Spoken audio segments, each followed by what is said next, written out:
ladies and gentlemen. You're listening to the eighth episode of the Hockey Tank Podcast. This is Sunday, November 7th, 2021, in fine Newfoundland and Labrador, Canada. My name is Trevor Blackler, and as per usual, I'm joined with the fun and friendly Stephen Hale. What's on the go today, buddy? Oh, not much, buddy. Just gearing up for the Hockey Tank Podcast, episode 8. Got my nice course here I'm going to sip on, and we're going to get into some nice hockey discussion here now in a second. Perfect. How are you? How are you this week? Oh, Sorry, I'm I almost great. forgot. I had a busy week with school and work, but I'm happy we can sit down now and take the time to talk about some hockey news. It's always nice that at the end of the week, after everything you do, just sit down and have a little chat about hockey. Have a beer and have a chat, and it's nothing Yes. better. Have a Yes, yarn. sir. That's coming. So, Steve, today on deck, we'll run through some news from the hockey world. Then we'll get into another segment of NHL Newfie of the Week. And we'll finish off the show by talking about some surprising players, in our opinion, from every NHL team. You good with that? I'm good with it, man. I got my surprising players and opinions all ready to go. Awesome. Are you guys at home ready for this? I didn't hear a no. So, without further ado, let's The get crickets into the chirping in the news. background. Yeah. All right. So, first of all, probably the best thing out of this week is the Panthers are still 10-1. 10-0-1. Yeah, they're the only team not to lose in regulation this season, and it's pretty cool how it happened too, because they faced Carolina, which were 9-0-0. So one of them Yeah. was going to lose their undefeated in regulation streak. Yeah, that's pretty cool. I figured they might be a little bit nervous since Quenneville obviously had that goings on and had to lead the bench. But no, I think whoever took over, I forget his name now, Andrew Burnett, maybe. Yep, I think so. Yeah, he's probably just rolling the steady ship and everybody's feeling it. So I wouldn't worry about the coaching change if I was a Florida fan. Yeah, me too. I was worried because Bobrovsky was going to miss the game too, and Spencer Mhm. Knight. That's a bit of pressure for a young kid, but he handled it well. I think he only let in 3 goals on 30 plus shots or so. So good Yeah, for the it's a good kid. game. Yep. Yeah, for sure. Ryan Getzlaf becomes the Ducks' all-time scoring leader with 989 points, passing Teemu Solani. That's pretty Jeez. sweet, eh? Yeah. Dude, I didn't realize he scored so many points. Yeah, he's almost at 1,000. It's going to be a good Wow. day. Wow. Damn, I didn't realize Getzlaf was that good. I'm gonna be honest with you. I figured he's more of a 600-700 point guy. Yeah, it's surprising because usually, well, you'd think it was him and Corey Perry, but Perry did most of the scoring, and he was just a big-bodied center, right, a power forward. So, but nobody, he can put the puck in the net. And he can also dish it out too. Yeah, he's probably gonna be the most. I don't know if he's gonna be the most iconic Duck because I feel like he doesn't have that swagger that a guy like Solana or Korea does. But I feel like he's just gonna be like, whenever you bring up the Ducks in the future, it's just like, oh, Getzlaf like bled Duck blood. Oh yeah, yeah, he bled Duck blood through, buddy. No, well, you got to talk about him because I mean, from 2008 till I don't know 2015. I mean, those were his years in Anaheim, him and Perry. So Yeah, you got to he had talk some good about him, man. seasons. Good for him, though. He was always one of my favorite players growing up for some reason. I don't Yeah, know I always why. liked him. I don't think anybody has anything against Ryan Getzlaf. No, it gets off. I don't know. Just a cool player. Cole Caufield is assigned to the AHL by the Canadiens after being limited to only 1 assist in 10 games. Did you think this was going to happen? No, I didn't. I figured I didn't think he was going to score 30 or 40 goals like everybody was saying, but I also didn't think he was going to have 1 assist in 10 games. Yeah. I've also seen that he changed his like Instagram bio and like his Instagram picture and everything because he was like butthurt he got sent down. Do you see the picture that was taken of him at the photo shoot? Yeah, he was like just Yeah, like dude, he was really pissed mad off. looking. It's like, man, if you get 1 point in 10 games, like why wouldn't you be excited to go get some like prime time in AHL to prove He's yourself? already got his first goal in his first week down there. Yeah, So like I mean, I don't know. That gives me a bad vibe of what kind of player he is. It's yeah, like you had one good end of the year and you think you fucking solidified your roster spot. It's not that easy in NHL, so he has a lot of work to do, and I still think he's going to be a 30 goal scorer. But in terms of everybody freaking out when they went on that run and saying he's like 50, I can't see him, man, being a 50 goal scorer. Honest opinion, I see 30 goals, 30 assists, 60 points. Yeah, I was one of them. I said, dude, Cole looks sick in the playoffs. Imagine what he's gonna do in regular season. But then Yeah. they lost two centermen, their captain, It's and not his their fault starting either. goalie. So It's not yeah, his it takes fault a lot either. out. The He had a team's lot of good bad in pieces general. around him. Yeah. Adam Fox agrees to a 7-year contract with the Rangers, valued at $66.5 million or at $9.5 million annually. Good contract. Seems like they're run-of-the-mill defenseman, offensive defenseman contract. He's leading the team in points right now with 12.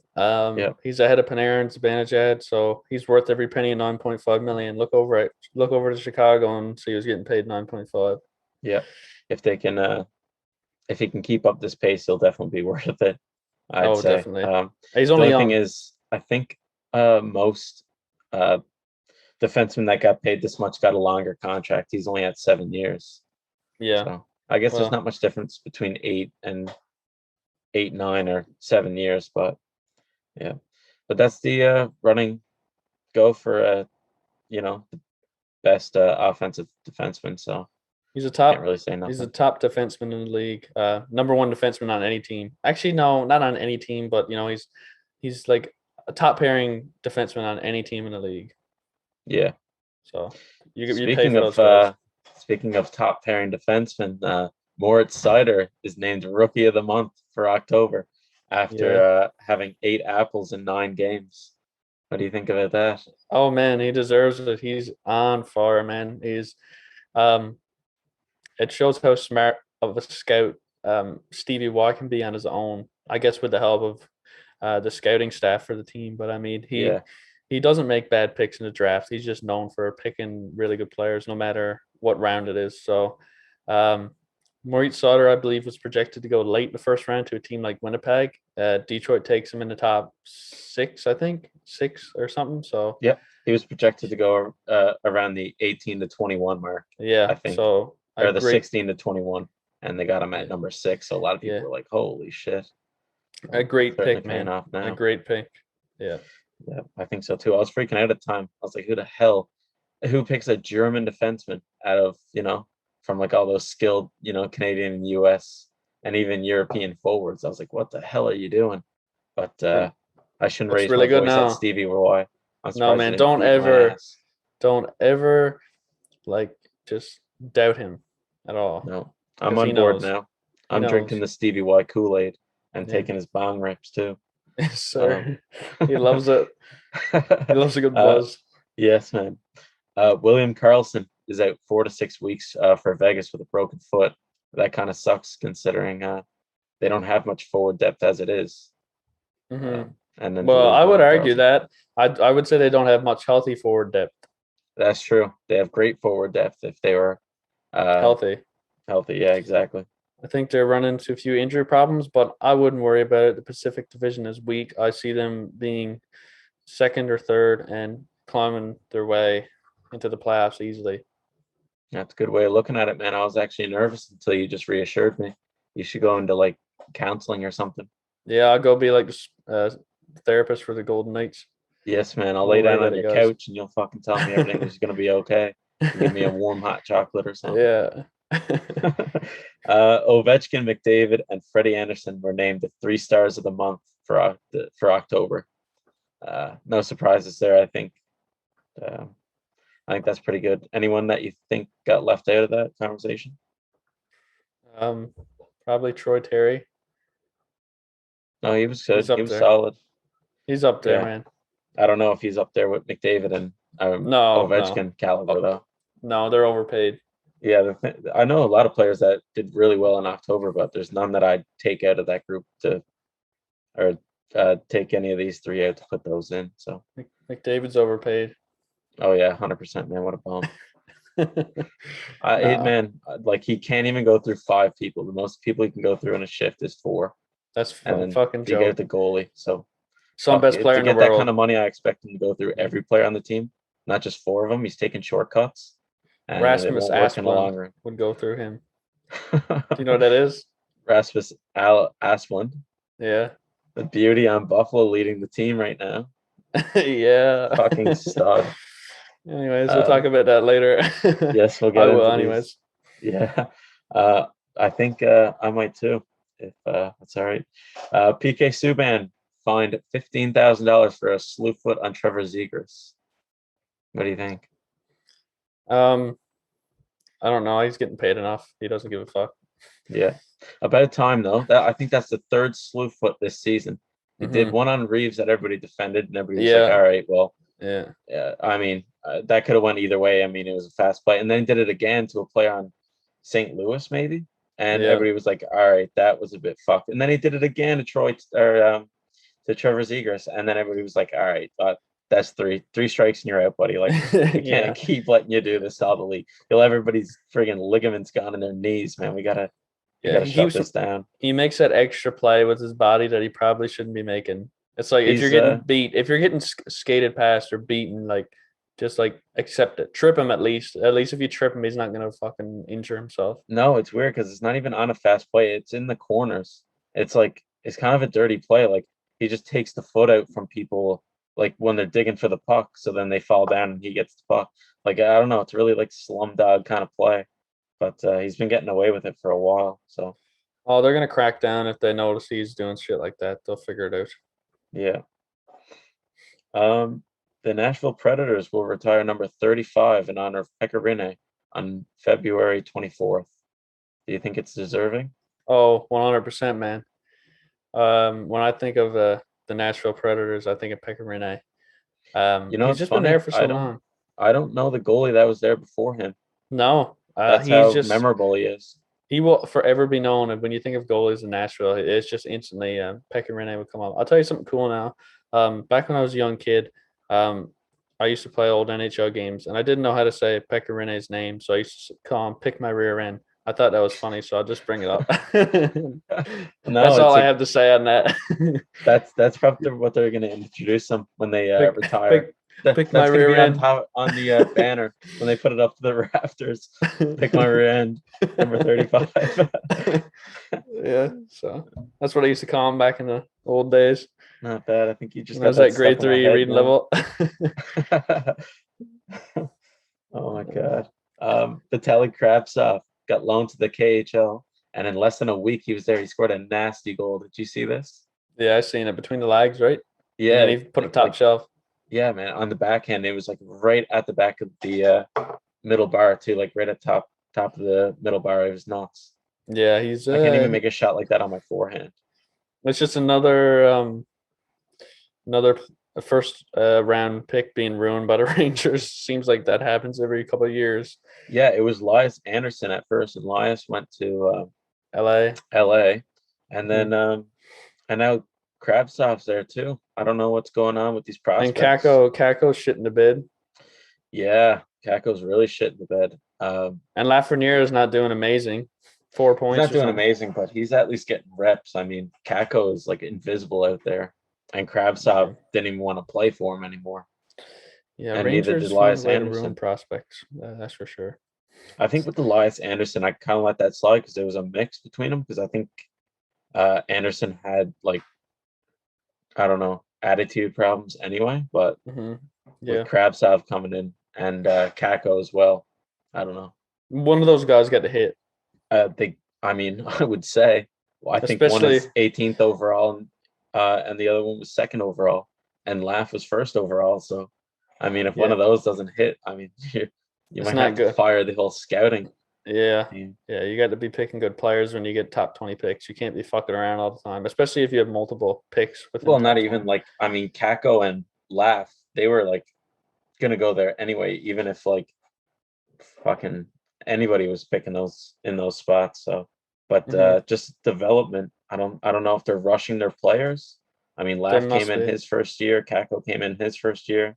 I don't know if they're just rushing the players and ruining the development, but something's got to change. I feel like it wouldn't hurt for Lafreniere to do extra year in the queue. I know he's a 1st overall pick, but it was a COVID year too. Like, I mean, it was hard and stuff like to get a good rhythm. So I felt like it wouldn't hurt him to play that year in the queue. I don't know if you could have. He would have went back there and shattered every record that he could get his hands on.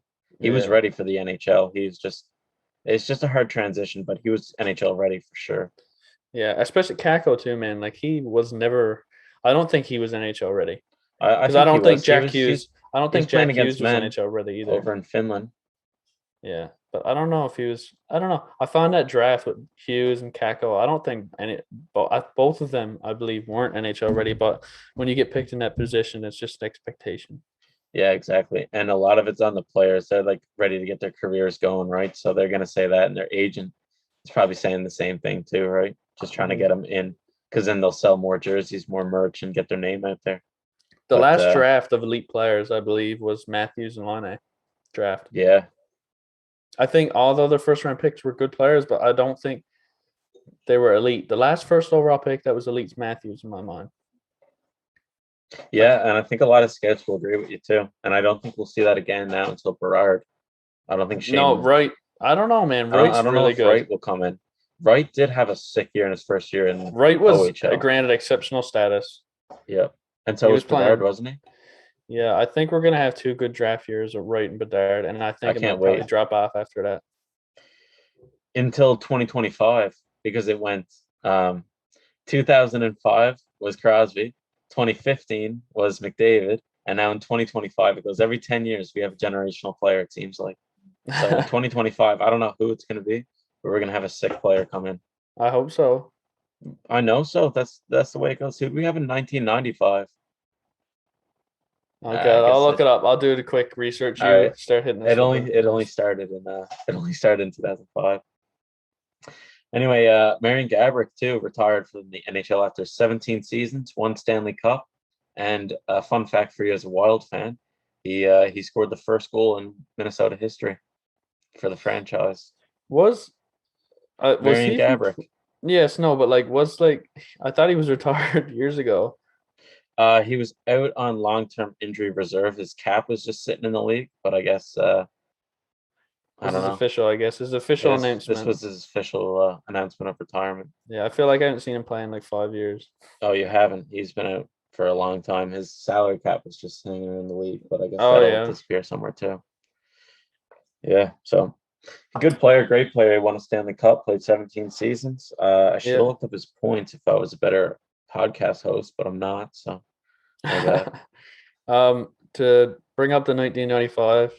Yeah, who was it? Who went first? Topic, Brian Berard. Oh, Brian Berard, the one-eyed beauty. Yeah, he I wouldn't put him on the same level as McDavid or you Crosby. Know what? If he never lost his eye, he would have. He lost his eye in like his 5th season in the NHL and was out for a couple seasons, then came back, but his depth perception was fucked up then. Yeah, he was pretty much, from the stats I'm looking at here, he was between a 30 and 40 point defenseman for most of his career. So, not bad. Probably a top 4 guy for like all of his career. But I mean, he's certainly not on the level that McDavid or Crosby was on. No, I guess the generational talent started in 2005. But we'll see another one in 2025. So can't wait for that. Stay tuned, folks. We'll be here covering it. Crosby, among with other NHL stars, test positive for COVID-19. That's shitty, man. Crosby's got 1 game so far this year, and he's -3. So yeah, I'm sure he wants to get into it.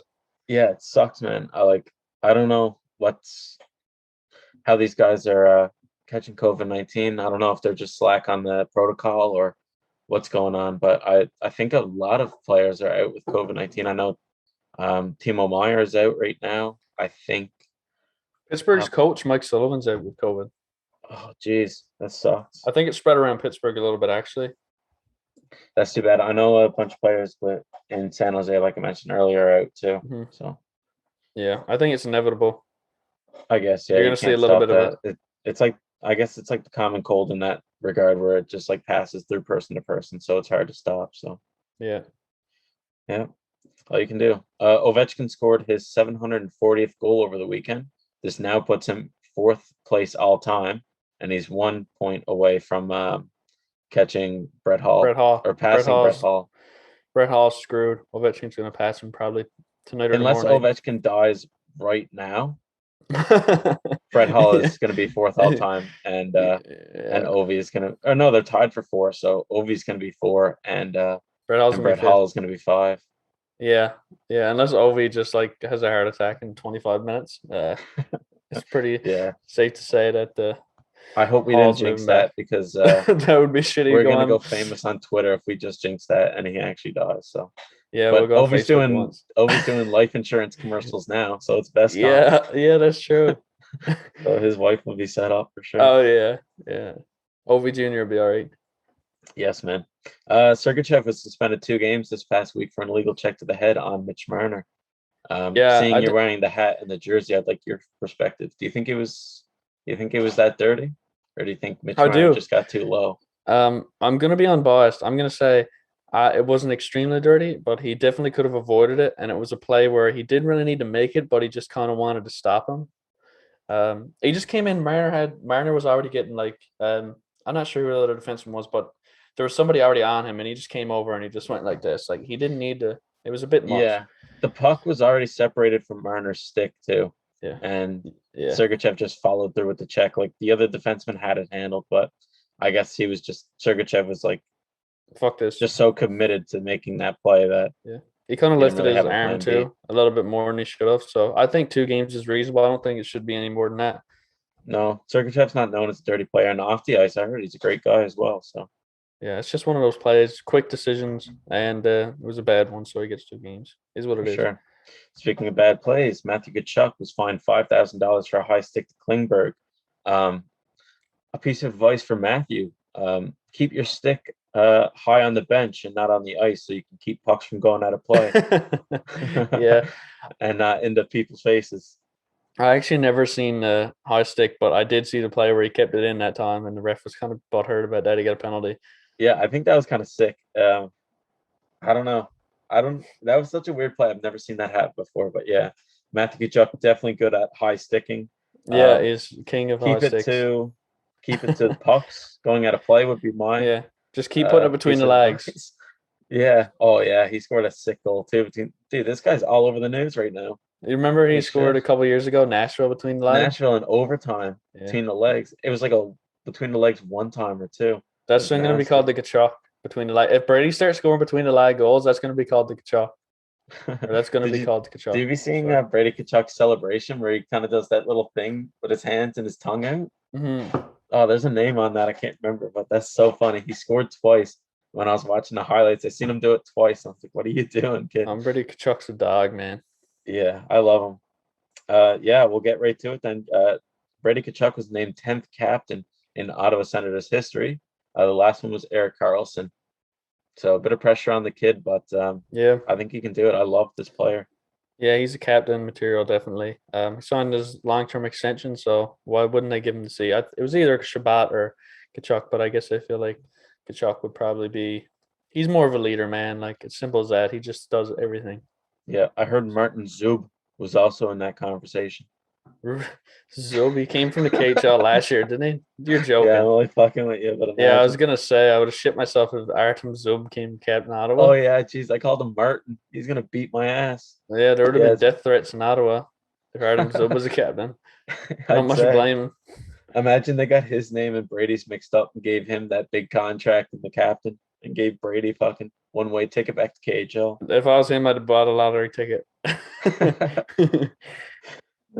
And no planet should Artem Zub ever wear C in any jersey. No, unless he went back to Pee Wee's or something. And even then, he'd probably get an assistant. He'd get an A. Yeah, because the coach's son already got the C. Oh, always the coach's or the coach's daughter in my case. Anyways. Oh, brutal. Fucking yeah. Anyway, Carey Price will return to the Montreal Canadiens on where was my head? Monday, November the 8th. So tomorrow. So that's pretty cool. Well, not for you listeners, not tomorrow, but for us tomorrow. Yeah, your listeners in 2 weeks. 2 weeks ago. Thank God, Carey Price is back in a Habs jersey. The Habs have been brutal. It's too bad to talk about, man. I figured once they got that first win, it was going to be smooth sailing, but no, they're just shitting the bed. I think they're 2-5 right now. They're not 2. They're more than that, man. They're like 2-10. Yeah, they played more than that. I'll see their actual record now. Actually, while we're on the topic, anyways, they're 3-10. That sucks. So that's really bad. The way it's looking now, they're pretty much. If they're not out of a, like realistically, they're pretty much out of a playoff spot. I would say and they got a hard division too. I mean, who have they taken out? Boston, Toronto, Tampa, or Florida. I mean, who the hell are they even going to go after? So Yeah, it's pretty my much advice to them, honestly, sell. I'd sell off players, but you can't do it while Carey's there. You need to take a stab at it while Price is there. Well, fuck, man, you're not gonna be stabbing at nothing, man. If you're in fucking last place in the league or whatever they are, they're 30th. They're ahead of Arizona and Chicago. Now that's not Congrats to saying them. much. Yeah, Anyways, that tough sucks. year. But a cool stat I was looking at today. In the So past 3 games, every goal that Montreal got, Nick Suzuki was a part of it. Either got yeah, the I was goal just or about the to say that. assist. I was just He's about to been on say on the fire for bright the side, last Nick 3 games. Suzuki's playing really well. Yeah, That's but one they've good only thing. won one of those games. They lost. Yeah. They lost the other 2, but only won one. So what do you think of my overrated player when I chose Jake Allen? Is that because I he's think letting some pretty bad goals. it looks good now, buddy. I'm gonna see his stats. Well, you keep going. I'm the stat guy tonight. No. We gotta get through this news, man. Oh We'll well, talk move about that. on. All right. The Oilers retire Kevin Lowe's number 4. They sent that to the rafters on Saturday night, I think. He played 1,254 NHL games for the club, and in that time won 6 Stanley Cups. Pretty impressive. Yeah, well, he's just trailing behind the Gretzky crew there, just collecting his rings, collecting his paycheck. No, sir. Kevin Lowe, well, I don't remember much about him. I've watched like throwback games when it comes on the NHL Network every now and again, but he was a stud, man. I believe He you. was I just likes to make a joke because Gretzky's the best in the world. I'm sure he's yeah, for well sure. deserving of his jersey raising. He's probably a solid guy. I don't know much about him because I'm only a young fellow, but I wish I did. Maybe I should go do some research on the guy after this episode. You probably don't know much about him only because he was overshadowed by Paul Coffey. Because Yeah, Paul exactly. Coffey was the offensive one, and Kevin Lowe was he was still Defense. good offensively, but he was kind of the more stay-at-home between the two. If there was even a stay-at-home player on those Oilers Yeah, were teams, they it was pairing? all offense. I think they might have been split up just to balance out the lineups a bit, and because Esa Tikkanen, I think, who was the Finnish defenseman with Oilers? It was either Esa Tikkanen or Jesus Christ, someone else. But I think they were split up for a while, but then put on the same line later down the road. It was a Finnish guy who played with Gretzky, Curry, right? Yari Curry. Curry, was on the right wing. Oh, geez, man. What a team they had in Edmonton, man. Holy fuck. Who else did they have? They had, what was his name? Glenn. Was it Glenn? Glenn Anderson. They had Craig McTavish, Mark Messier. They had. Holy fuck, man. That's got to be the best team ever assembled. Grant Fuhr was their goalie. Who the hell else was on that forward? I remember the forwards were absolutely stacked. That and the 80s Islanders got to be some of the best teams ever assembled. Yeah, for sure. And then going back even another decade was the Montreal Canadiens from the 70s. Mm-hmm. They were pretty fucked too. Yeah, Lafleur and was Richard on them? The team? No, Henry was. His little brother was. Okay. Rocket was back in the 60s. Jesus, Rocket was in the 50s and 60s, I think. But fuck, then Henry Richard played. Henry Richard won like 11 Stanley Cups, man. That's fucked, man. Yeah, he's like the Pat Maroon of old. Oh my god, I can't believe that was just said in a sentence. I see a picture of Henry Sheridan and Pat Maroon. Same guy. Yeah, it's like that the Office meme. Like corporate wants you to tell the difference between these two players. Pat,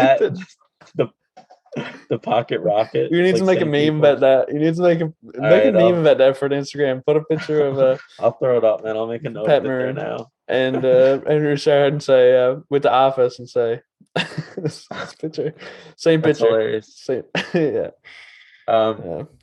That's funny. Going back to injuries, unfortunately, Patrick Laine's out 4 to 6 weeks with a muscle strain, so that sucks because he was just looking to catch a bit of steam. Yeah, well, what can you do? I guess it seems like injuries are very prominent this year. To me, oh man, I'll tell you, in my fantasy league, I mean, every player we got is fucking ruined with injuries or COVID. It's nuts. Yeah, man. It seems like it's so in the news this year. It's just like every day there's new news on a guy being hurt. Yeah. I don't even know a team. I'd say every team in the league has had a couple of players injured so far. Yeah. Or at least out for COVID. Oh, for sure. for sure. I don't remember it ever being so extensive when it Me came to neither. the injuries. Yeah, it's crazy. And it seems like a lot of players are point per game this year too. I know it's only 12 games in, but it seems like the scoring is like really up there this year too. Yeah. Well, it's starting to pick up. The Leafs had a bad start, but they're starting to score a lot now, actually. Yeah, I've seen the last 12 goals that they've scored. Big It's guns. only been Matthews, Marner, Tavares, Nylander. Tavares, and Nylander. Yeah. Like, so the top paid guys are doing their job now. Mm-hmm. Anthony Mantha is out indefinitely for the Capitals after going through shoulder surgery. So Yeah, wow. That sucks. pretty ironic, eh? Because he got traded for Verana, who was out 4 months with shoulder surgery, and now Hey, Mantha's also out. So I all's think fair and loving more, my friend. Stevie Y seen that coming and used his third eye to kind of predict that one. Yeah, man. I think he's like deals with black magic or something. He Like, probably does, man. He's like Vrana's shoulder injury, and then he like casts a spell on Anthony Mantha. He has to do shoulder surgery. Stevie Y, the bong smoking gypsy. Yeah, but I can see Capitals looking to make a move eventually to add some depth, man. I feel like they haven't. They still want to make a push for the cup while Ovechkin's They've there. got too many good young guys. There's been like 3 young players to come into that team that have been absolutely sick this year. I think they need to go big at not free agency trade deadline. I think they need to go and make a big push for. They did last year. They got Mantha last year. They can't. You know what wouldn't surprise me? What? If they found some way to make a deal to bring in Tarasenko, because he still wants to be traded. Like, he hasn't took away his trade request. Oh man, they're not going to do that, man. He's going to. I don't know. Capitals got enough good wingers. Like, who do you take out of the top 6 then? Do you take Ovi out? Do you take Tom Wilson out? Do you take Oshie, or do you take Mantha? I know Mantha's out now, but he'll probably be back. I take Mantha or Wilson out. I put him on the third line for a groin line. Wilson plays too good with Ovi. He does. Wait. I don't know. I don't know who's with him, but I'd send Kuznetsov back to right now too. I'd send Kuznetsov back to Moscow with a couple lines of blow. Oh, he's gonna need more than that just for the plane ride, man. Yeah, fuck. So you can talk about this a bit more than me. So the Chicago Blackhawks coach, Collington, along with 3 other people from management, are relieved from their coaching duties from the Hawks. Yeah, well, Derek King is coming up now, and he's going to be the interim. He's from Rockford, their AHL affiliate. Yeah. So we're going to see how it goes. I don't think Derek King is going to be able to motivate that team enough for them to switch that light on, considering what they went through in the news lately and everything else. It got affect them in the room. It should anyways. And you look at the team now and you think, well, it's not that bad of a team on paper, but it's not coming together. If I was Fleury, I'd have my bags packed waiting for the trade call. You can tell, like, he seems so unmotivated, man, every time they score. Chicago's in shambles, and, they're probably hoping they get a chance for Shane Wright. Because they traded away their first-round pick to Columbus in the Jones trade. It's only top 3 protected. It's top 3 protected. What would be really funny? And honestly, for what the Blackhawks organization did and the way they went about that whole sexual assault case and everything, it'd be kind of funny if they got 4th overall. It's almost like payback, and not to that extreme, because you can never pay back a outrageous act like that, but it would just kind of be like, get a little bit of what you deserve. Yeah, it'd be good karma. Yeah, exactly. That's the word I'm looking for. Yeah, a lot of people said that anyway, that their next 3 picks should be voided, just like Arizona's was. To actually punish $2 million is not enough, man. I think they should took away 3 first-round picks and then fine them $5 million. Yeah, Chicago makes a lot more than $5 million. I mean, that's but 3 first-round picks is going to hurt, though. Yeah. Oh, yeah, for sure. Well, look what it's doing to Arizona. Arizona's been absolutely bent over ever since they took their picks away. The money doesn't matter. It's like, take something away from the franchise. Take the picks away. Yeah. Right? If you get a bad team and then you're forfeiting their picks, I mean, like, that would hurt them more than any fucking dollar amount. Yeah, but do you take away? Do you make the pick void this year, because then Columbus is actually going to get fucked if Chicago? I'd still give Columbus extra pick, but I'd void out the other picks outside of The that. next 3 years. So Yeah. 2023, 2024, 2025. I would, man. I don't see anything wrong with that. That seems that's not, and that's still not even going to fix what happened. No, nothing. But at Well, least nothing's gonna fix it, and it's done now. So no matter how many picks you take away. Yeah. But it'll sting a little bit more for Chicago if they did something like that, because I feel like they never. I don't know.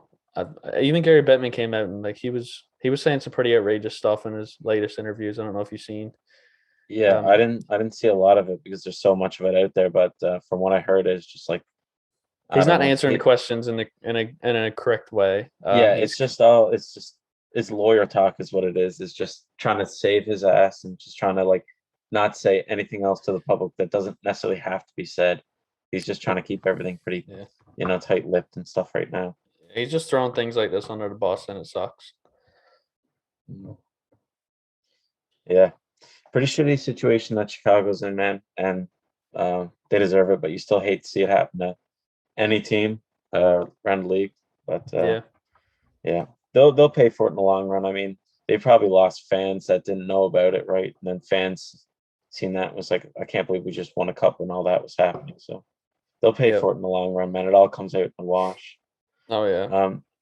Yeah. On a bit of brighter note, though, Connor McDavid breaks the internet with a fucking disgusting goal. He goes through 4 Rangers before deking Georgiev and slipping it in backhand. I mean, if you didn't see this goal by now, you're living under a rock, and you probably don't even know how to spell hockey if you didn't see this goal. Did you see his quote? What was it? He said well, I don't know exact quote, so don't. I heard a quote, but I don't want to. He said something like, I'm paid to do things like this, make big plays and be the best player in the world. That's what I'm paid to do, so that's what I'm gonna do. Yeah, I seen that. He said this is he what I said something get paid along for. those lines.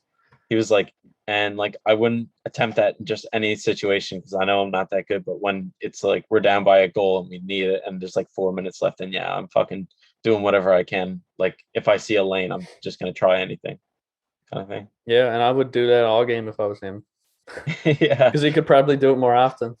Yeah, he probably wouldn't be the best teammate, but it would be fun to watch, man. Just Connor McDavid just take on the whole line at a time. Well, nobody questions Connor McDavid with the puck, so exactly.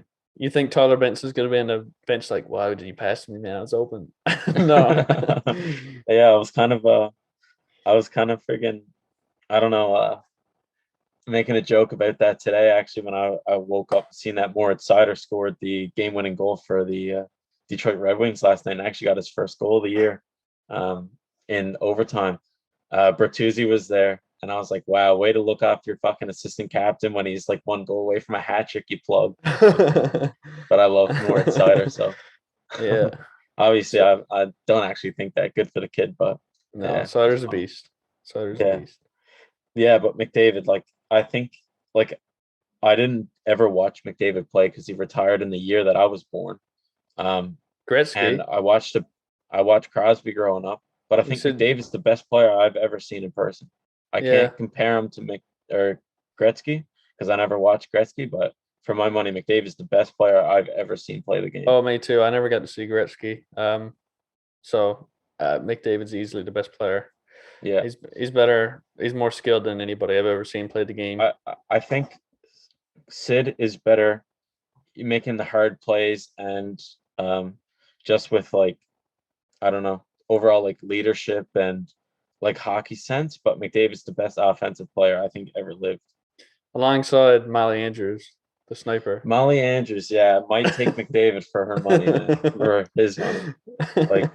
If you think that was a good goal, what you seen McDavid score Saturday night, you should fucking see what Molly Andrews was doing to me back in Pee-wees, man. It was fucking embarrassing. It's an inside joke. Oh my! I think we talked about this in podcast number 3 or something. So yeah, well, geez, this is just going to be reoccurring every couple podcasts. I'll bring her. We're gonna have to have her on for the 50th special or something. Yeah. Or what was her number? I can probably still remember her number. I think she was number 16 or something. Oh, dude, I'll do an interview, one-on-one interview, and then we'll put it in the podcast and get you to watch it and react to it. Oh my god, sit down you guys sit all in black, a serious, interview. And my legs are crossed, and my hands are like this. So Molly, explain the events that happened 8 years ago. You know, it's Somali. The date is December 13th, 24, like 13. 14. Take us through what you were thinking in this game. Yeah. What's it like to relive? What's it like to relive those moments in your head now? You know, how does it make you feel? I can't imagine what you put that goalie through. You know, just embarrassment like that. I heard he's still traumatized. He still cries at night thinking about you coming down one-on-one on him. There's no licensed therapist in the province that can fix the mental disarray you put this man in. I know, I'm tearing up here now thinking about it. Anyway, enough from Molly. Enough from Molly. That's it. Probably the biggest news we've had all year, Stephen. Well, not the biggest because Kyle Beach, but the biggest, on ice news is Jack Eichel and a third rounder got sent to Vegas for a first of this year, second of next year. Krebs and Alex Tuch. Break down this trade for us, Steve. I think it's about as good of a trade you can get for a guy who's not going to play till 3 months down the road. You got a guy in Tuch who grew up in the New York area, so he was a Sabres fan growing up. He loves the Sabres. Excuse me. I don't know if you ever seen an interview with him about being traded to Sabres, but he's really excited. And I'm not going to lie to you, that's the first time in a long time I've seen somebody excited to be traded to the Sabres, because I fucking know I wouldn't be. So I feel like you need to get guys like that. Imagine how big that is for the fans watching and everybody else in the organization to get guys who actually want to be there. So I think it's probably the best player, NHL roster player they could have gotten in that deal with any team, because he wants to be there so bad. And then you look and you got a guy like Peyton Krebs who, projects to be, let's say, a second line center, most likely, because he's still young. A winger. Oh, well, sorry, I thought he was center. Second line winger, we'll say. So you got a guy who's going to most likely, if everything works out, be top 6, and then you got a guy in Tuch who's second to third line guy now. You get a pick in the first round, and you get a second round pick. Jack Eichel's obviously, when healthy, a top 10 center in the league, in my opinion. It's hard to say that because he's been on Buffalo and he's been injured for so long, but he has all the skills capable to be. He's a dynamic player, playmaker. I think it's hard to trade a guy like that, and it's even harder when he's injured. So the return Buffalo got, I think it's good, and the return Vegas got, they got what they wanted. They didn't want a second, third line winger. They got tons of those guys. They wanted a number 1 center. And if it all rounds out and they figure out the cap situation, I could see Vegas making a run for the cup, even though I don't want them to win it because they traded away Fleury. I'm still kind of butthurt about that. But, that's my breakdown, is it's good for both teams. Yeah. I don't know how you feel. So yeah, just looking at this trade, I heard that I knew that Buffalo was trying to get 3 first-round assets for Jack Eichel. So they got their first rounder for this year. Peyton Krebs was drafted 17th overall, and Alex Tuch was drafted in the first round. So those are 3-round assets, and they also upgraded their third-round pick to a second. So I don't know. A good trade right now. I mean, you're not going to replace that because Jack Eichel is on probably a top 10 center in the league. Still, even though we haven't seen him play in over a year, or it hasn't been over a year, but close to a year. But I would still say he's a top 10 center. He's that good. I'm just happy he gets the surgery he wanted, and he wasn't guilted into doing something that he knew was bad for his body. He knew there was something wrong with the fusion, and he wanted a replacement of disc. So I'm happy he's going to be back and playing hockey. I mean, I just see a lot of injured players here. Jack Eichel was injured. He has this replacement surgery. Peyton Krebs was injured in his draft year, and that's why he probably dropped 17. And Alex Tuch is out right now on injured reserve. So you got a lot of you got pretty much you got dead body for a dead body over for a hospital pretty much. Fuck. Dead body for a dead body, my friend. Yeah, but no, it's a good trade. I mean, we're pretty much trading Jack Eichel for Alex Tuch, just IR player for IR player, and then in return you're also upgrading your third to a second round and getting Peyton Krebs in a first overall. So Yeah, I forgot that Vegas got the third too. yeah, third coming So, over with Jack Eichel. So I mean, at least they've replaced a draft spot, so they won't be missing like 2 players. They'll only be missing like 1 drafted player. I think it's good for Vegas. I think it's good for Buffalo, and I think that's the best way to conclude the deal. Honestly, it's what both teams wanted. And like you said, the most important thing right now in Buffalo is just like getting some kind of culture together. And you're not going to do that if players are coming over pissed off. You gotta bring in players that want to be there. I think Tuck wants to be there. He grew up a Buffalo Sabre fan, and I think Peyton Krebs wants to be there too because he's got some chemistry with Dylan Cousins after playing Team Canada. Right? Yeah, that would be really cool. Cousins could be top line center, and Peyton Krebs might find himself on the wing there. And Buffalo got a lot of good pieces. Actually, they don't forget about Owen Power. Like, if they keep building this for the next couple of years, they could have a really good group in, let's say, 5 or 6, 7 years down the road.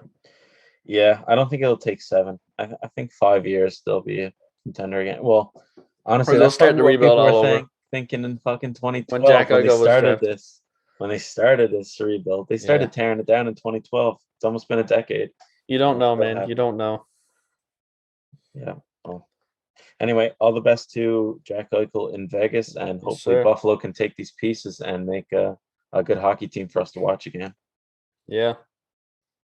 Yeah. That's all my news, buddy. Do you have anything that I left out there? I got a few things, not much, that I want to talk about, but a couple of points here. Peter Mrazek's injured for 4 weeks.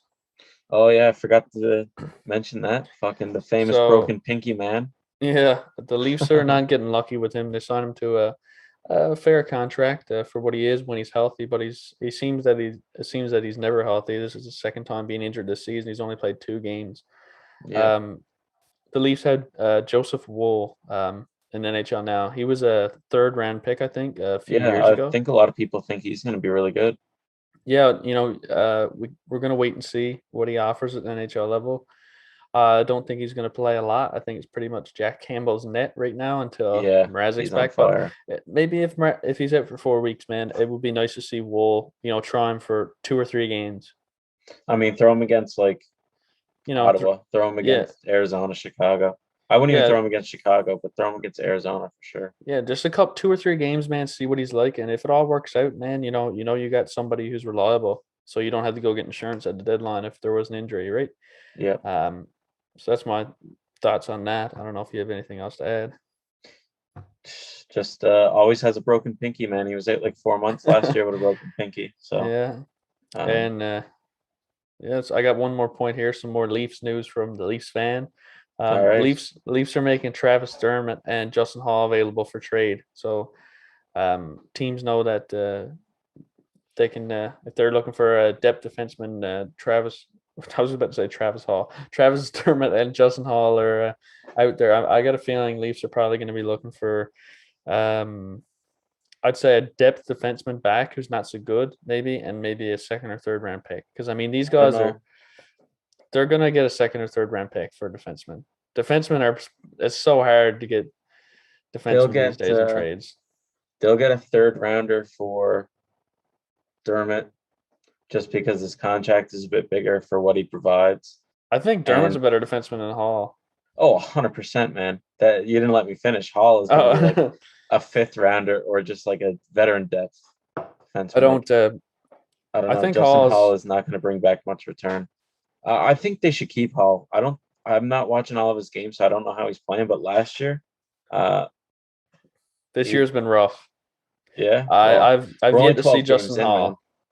He's been scratched for the last 3 or 4. He hasn't played last 3 or 4. Liljegren's in the lineup now.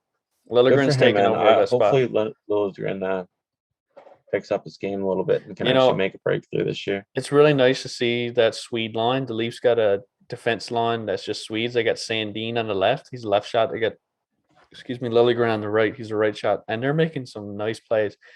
I think it's a chemistry because they both got drafted a year after each other, Liljegren then Sandin. So they played in the minors on the same line. They were first line defensive pair in the minors for like 2 years, I think. So they got that chemistry, right? Yeah, And they that played almost on the sounds same. perfect. That's what you want to do. You want to re up your players all together. Yeah, and I They think they come to played the on minors. the. That's what Tampa Bay did. Yeah, and the World Junior team, right? I think they played on the same defense pair in the World Junior team, the first defense pair. They very well could have, yeah. So, they've been playing together. These guys know each other. They've been playing with each other for a long time. So if that works out, that's solid. I like that. Oh I like yeah. that you got two guys who are very familiar with each other on the third defensive pair. And if you go into a hard game, maybe you look for a depth defenseman, like a older guy to throw in there in the third pair for a bit of a experience. Yeah, But, for sure. Enough of the Leafs because nobody gives a fuck. I think a lot more people give a fuck now that they're actually doing something, though. I think a lot of people gave up. I mean, 8 games in, but Yeah. for the past 3 or 4 games, they've been playing. They've been playing pretty good hockey. It's just the Leafs fan base overreacting. I mean, it's a few games in the season. Like, it's not a big deal. I'm pretty sure this happens every year. Yeah, Since they've I've been won. following hockey, I'm pretty sure this is what usually happens in October and Blow it up, November. blow it up, blow it up. Yeah. No, they've won their last 5 or 6 games in a row, and things are rolling. Tavares is like on a 5 game point streak. He's scoring Yeah, every good night. for him, man. So I think he's leading the team in points. So he is. Yeah, it's gonna work out. yeah, that's good. That's it for Any the more news. news? No, sir. All right, folks. I hope you enjoyed that. That was a bit of fun for me and Steve. I think we had a lot of good news this week. Stay tuned. Coming up next is NHL Newfie of the Week, so you won't want to miss that.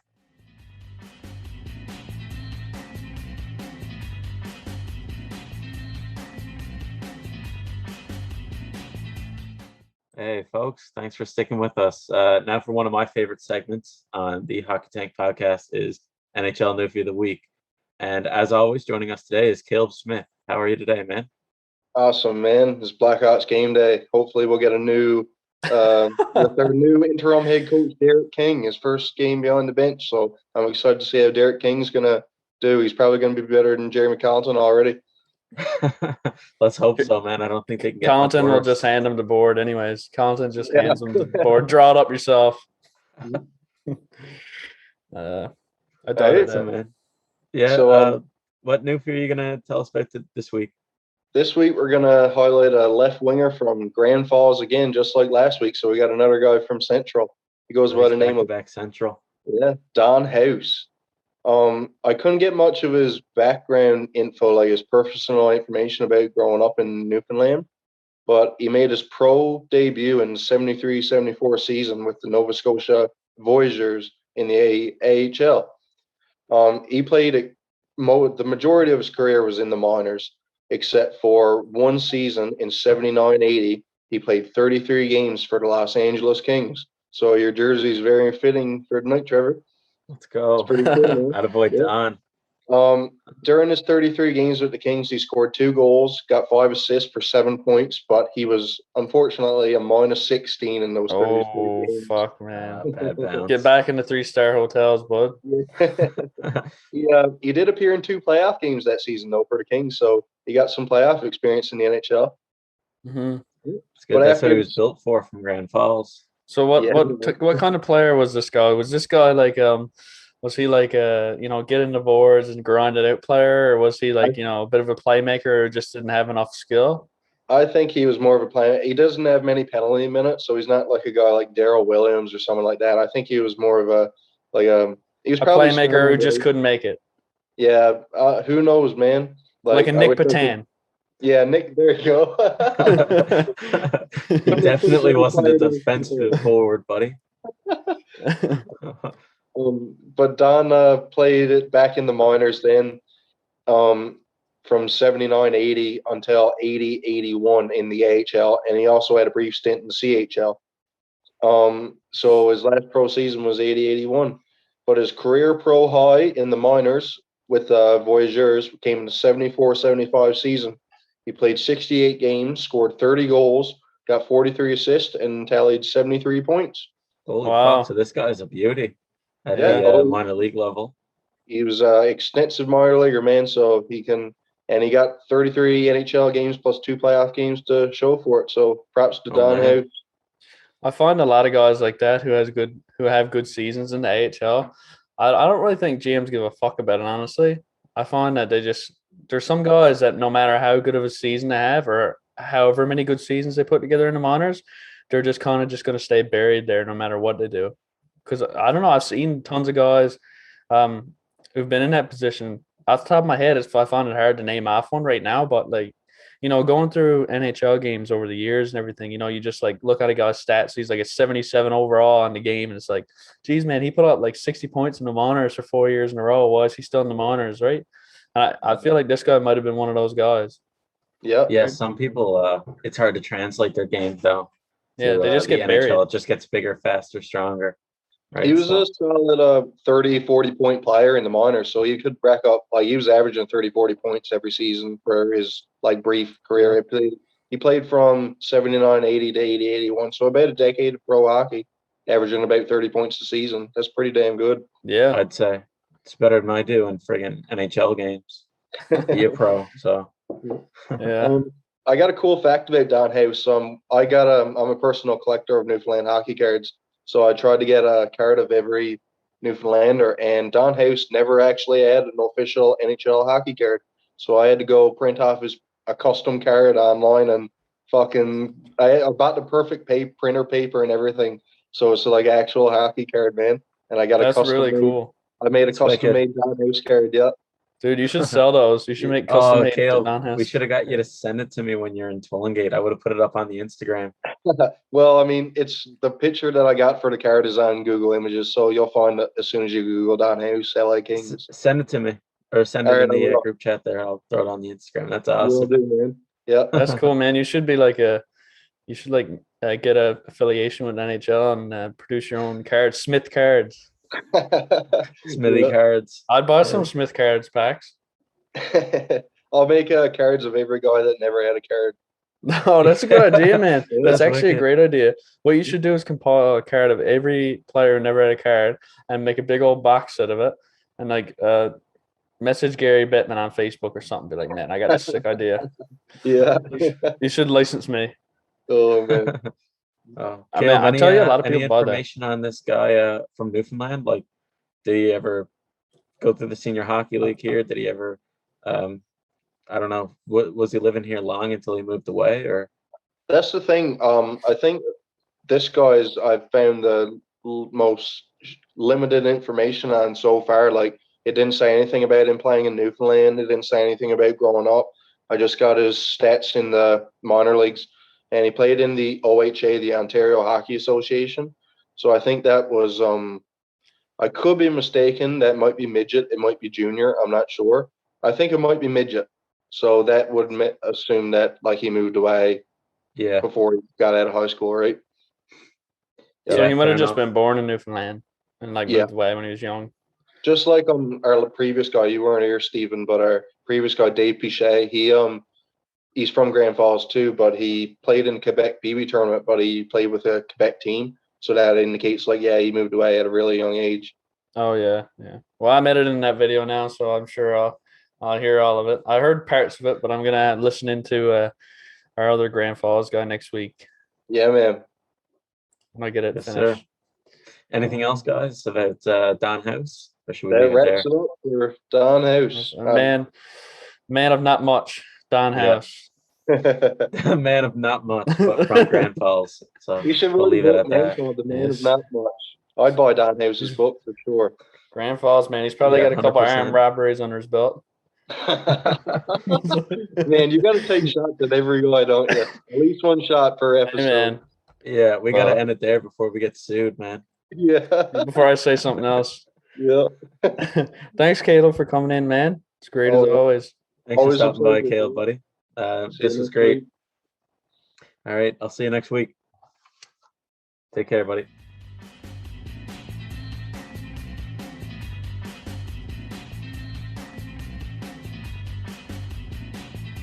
Hello, gang, and welcome back.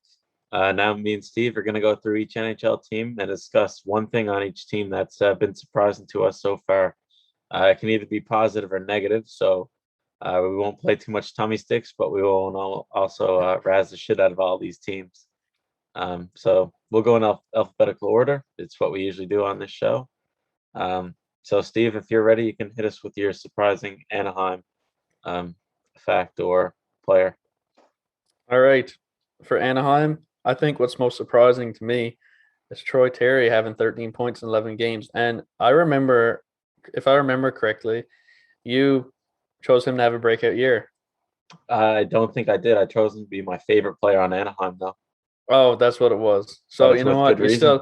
You still like Troy Terry, and it's with good reason. Yeah. So 13 points in 11 games. For a guy who was, you know, he kind of had a little bit of a tougher start to his NHL career. It's nice to see him finally um, go towards reaching his potential because he's really quick with the puck and he makes some good decisions.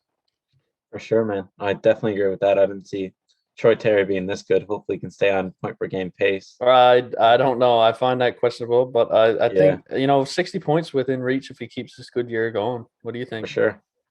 What's your Anaheim? What's most surprising to you about the Duck? Yeah, I'll give the viewers a little bit of a, I don't know, a tidbit now. Mine's not going to be very exciting. I chose all players, so I'm happy. I don't know. You've got some more to bring to the show than I do, but yeah, my surprising thing is, yeah, it's surprising to see Troy Terry as a forward do that, but it's more surprising to see Kevin Shattenker have 12 points in 12 games on Anaheim. Holy fuck! I didn't realize that.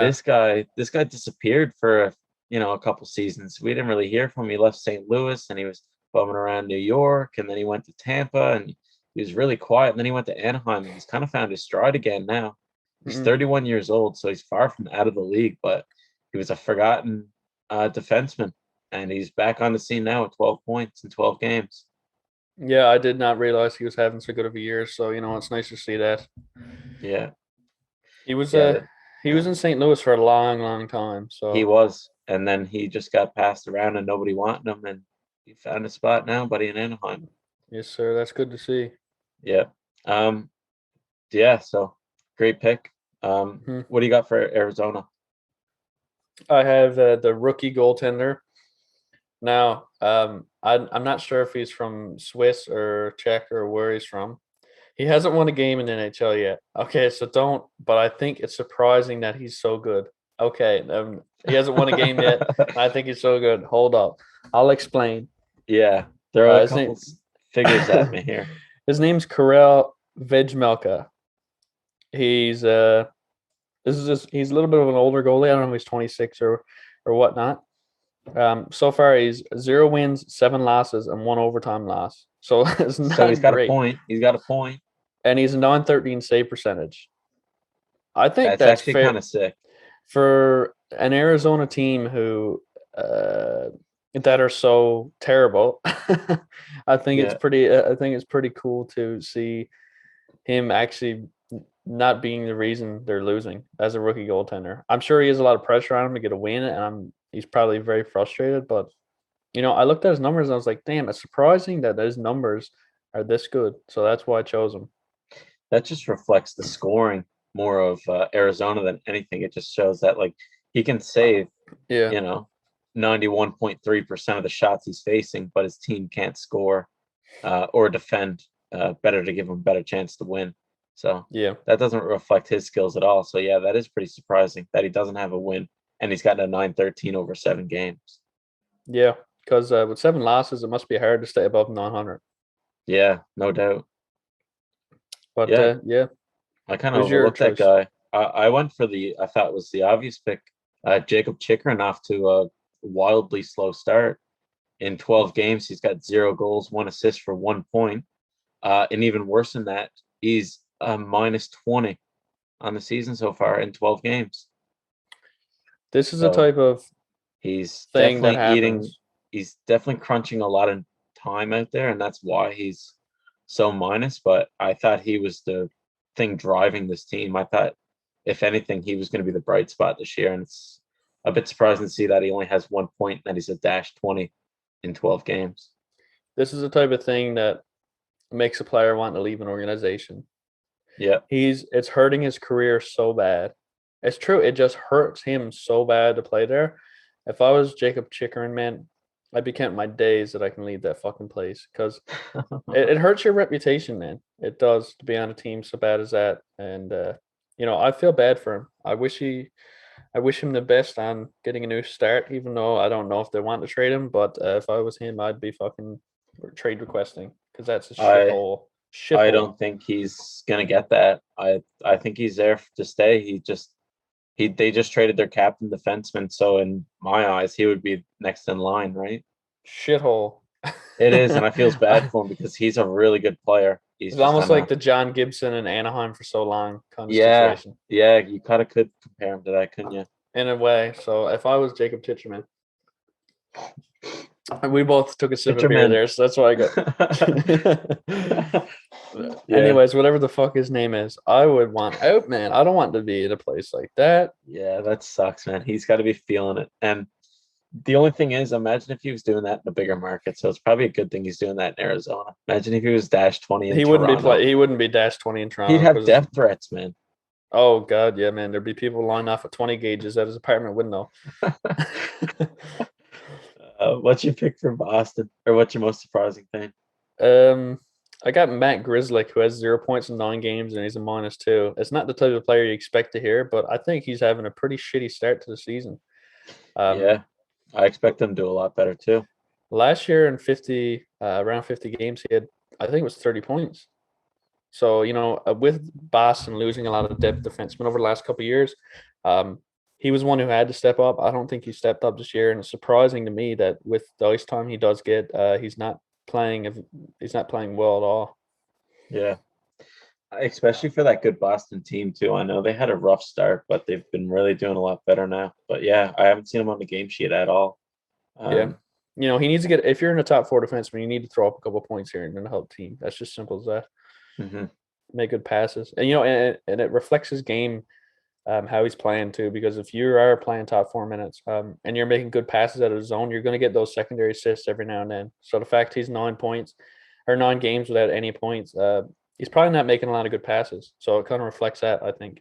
Yeah, I think another thing is it kind of reflects the Boston strategy too, because I think a lot of it is just like be big, intimidating, and draw penalties, and then go right to that like killer power play. I don't think he's on the power play 1 or 2. So no. I think that's why he's got so many points. And he's probably definitely killing penalties too with that dash. No, dashes don't even count in you don't get plus minus for penalty and power kill, do you? Power kill, penalty kill. Power kill seems like what fucking Toronto fans would be doing to Jacob Chikrin. Sounds like an Arnold. What's that guy's name? That big tough guy, Schwarzenegger or something. Yeah. Yeah. Sounds like one of his movies, Power Kill. Probably was, man, if you look back in the 80s. Anyway, yeah, for sure. Who's your guy?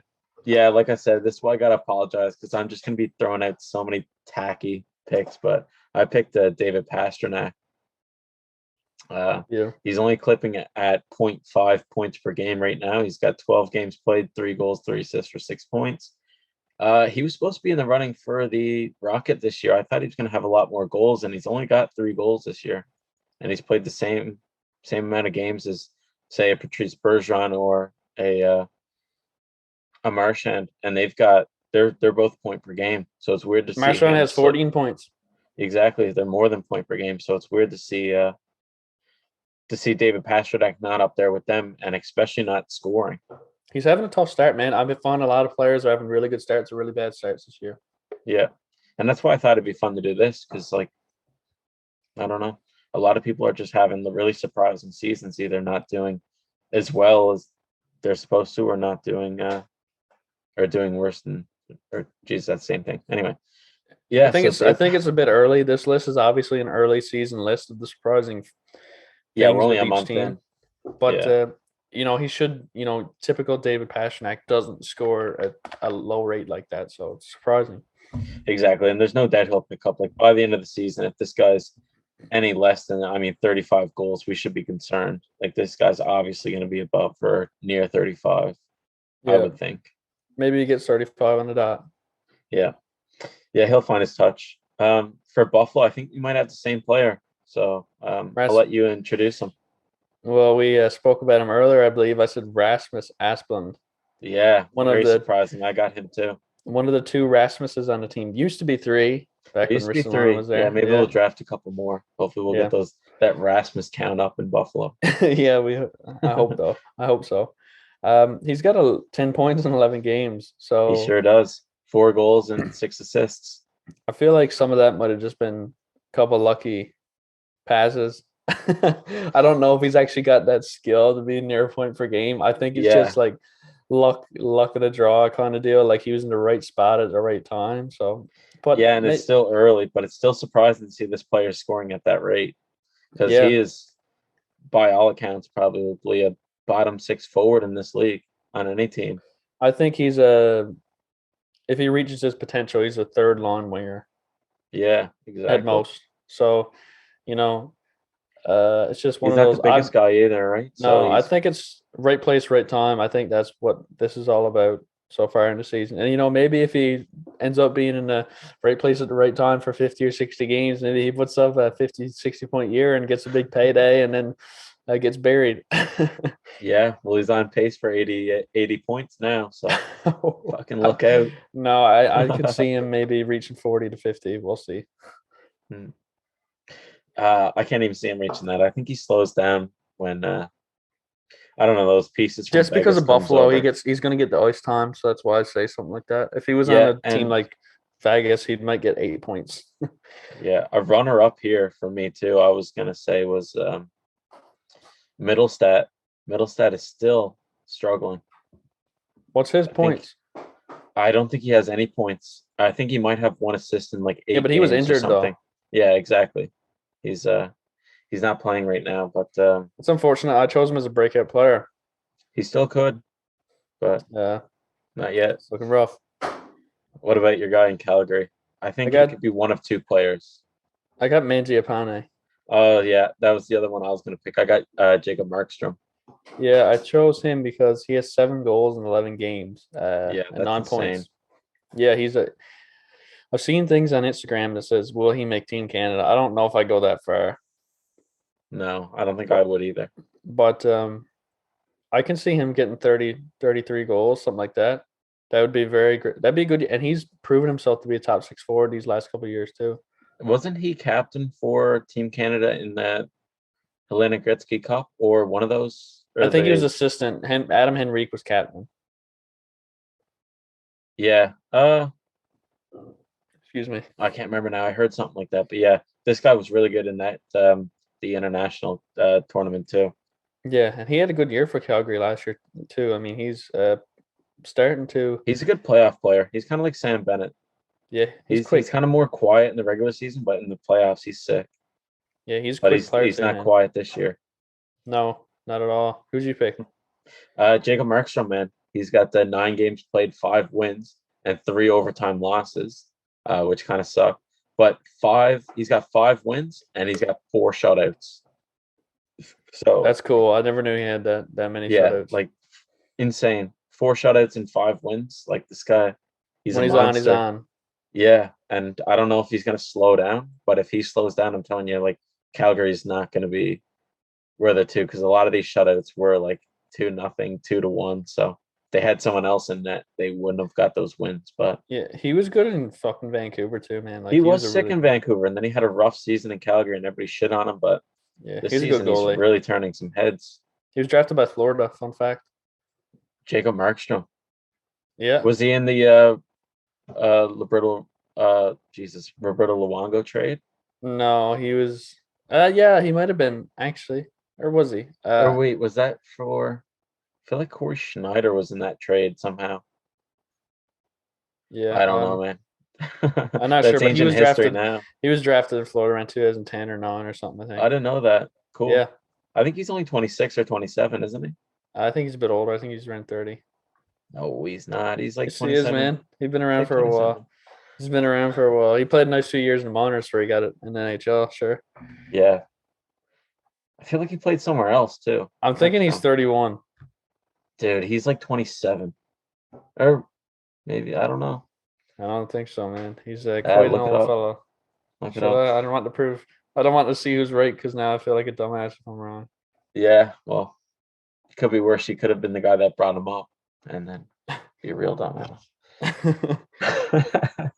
Yeah. Anyway, Yeah, well, anyway, Jacob Markstrom was really surprising me. I didn't think he was going to have this good of a season. I thought He's Calgary was one of those teams that could go like either way, and it looks like they're looking more towards a. I knew it as soon as you fucking started smiling. What is he? I can't see. he's it. 31. He's 31. Piece of shit, man. I knew it as soon as he started smiling. I was like, I lost. Fair enough. Yeah, but anyway, who's your guy for Carolina?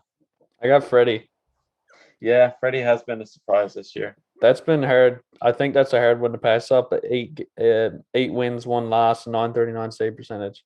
9 games. Friggin' Fuck. player of the month for October. He's got a couple shutouts too, doesn't he? I would guess so. I don't have it wrote here, but no worries, man. I think that might have been a different goal. I think I might be thinking of Shattenker. He's playing unreal, man. Must be nice to leave Toronto. Seems everybody succeeds. Bozak won a cup. Phil Kessel won too. Zach Hyman's playing with Connor McDavid and it's got like 11 points. It's nice to leave Toronto, man. It's nice to leave Toronto. Yeah, for sure. Yeah, Toronto trades for players that are doing sick. They come in, they don't do sick, they leave, and they do sick again. Yeah, it's just the way it is. Circle of life. Yeah, circle of Toronto. Oh, poor bastards. Who'd you choose? I chose Martin Nikash. I thought he was going to have a breakout season. I thought he played really well last season. I thought he was going to go into it again. But I guess they just have too many forwards. They have too many good forwards, and they keep bringing people in. In 10 games, he's got 1 goal, 4 assists for 5 points. You know, he's getting a lot of chances too.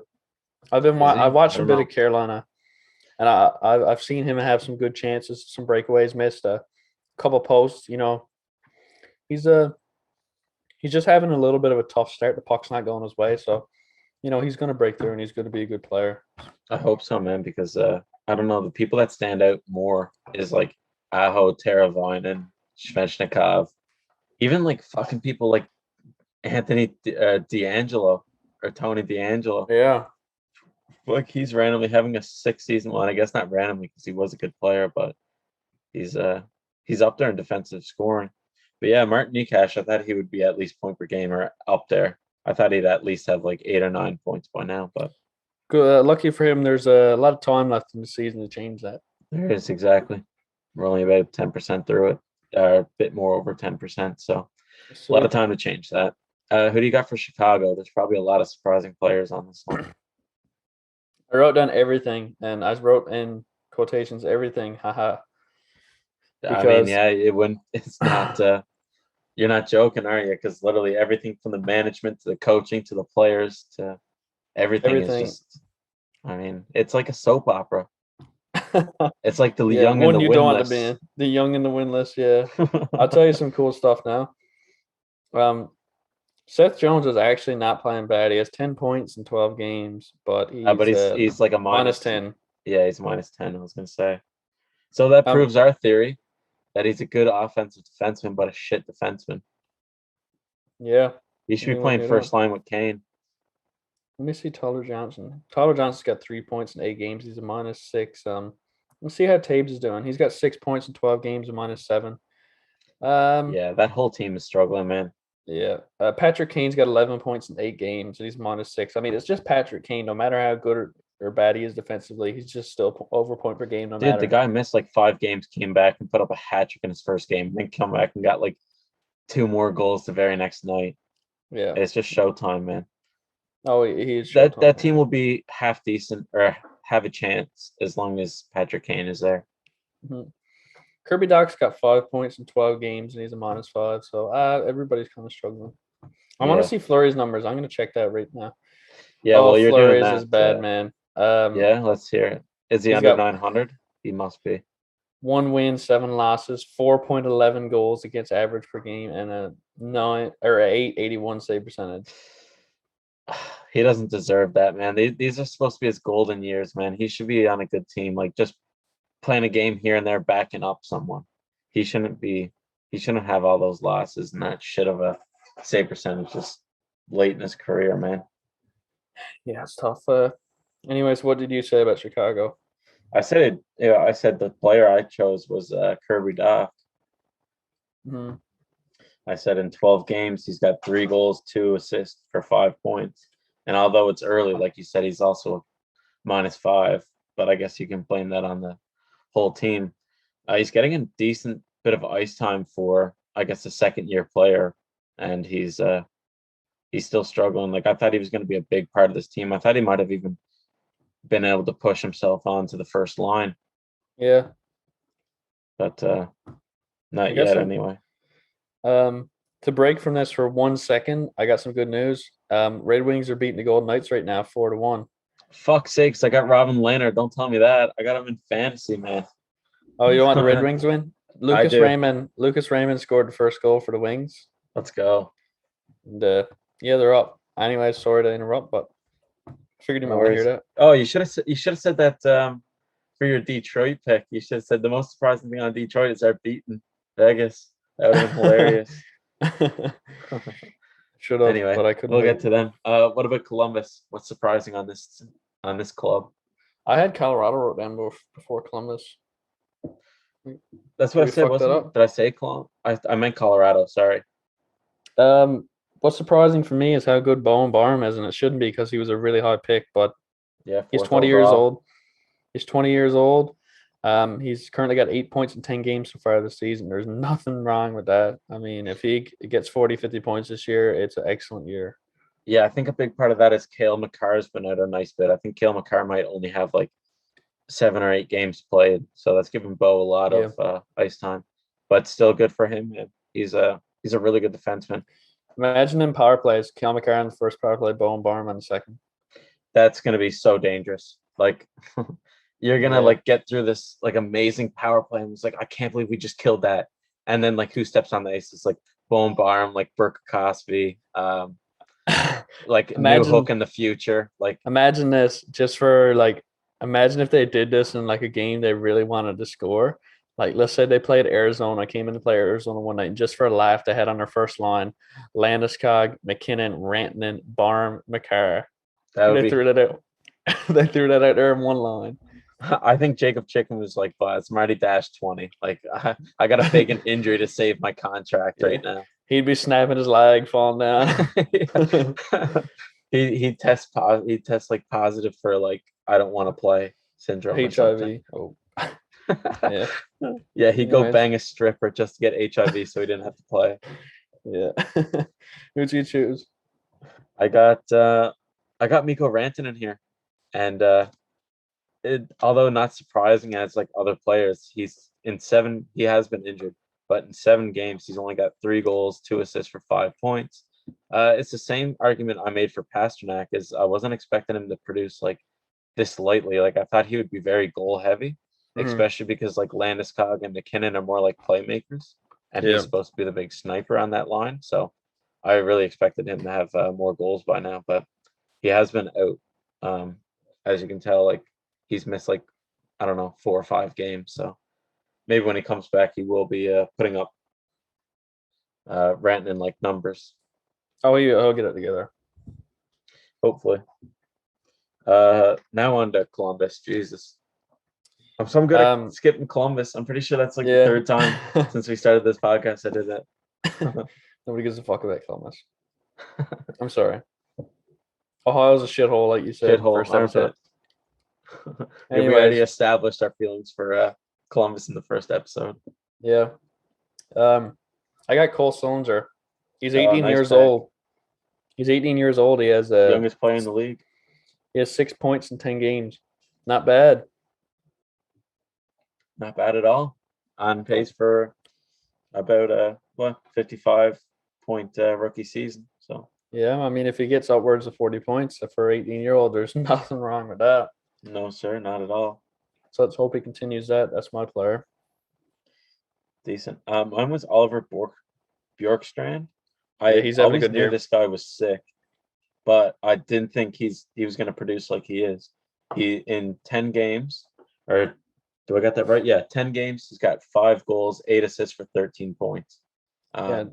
I really wasn't expecting that from him this year, especially because like Columbus really doesn't have any pieces around to really help these players. Like I guess they got Laine, but he's been gone.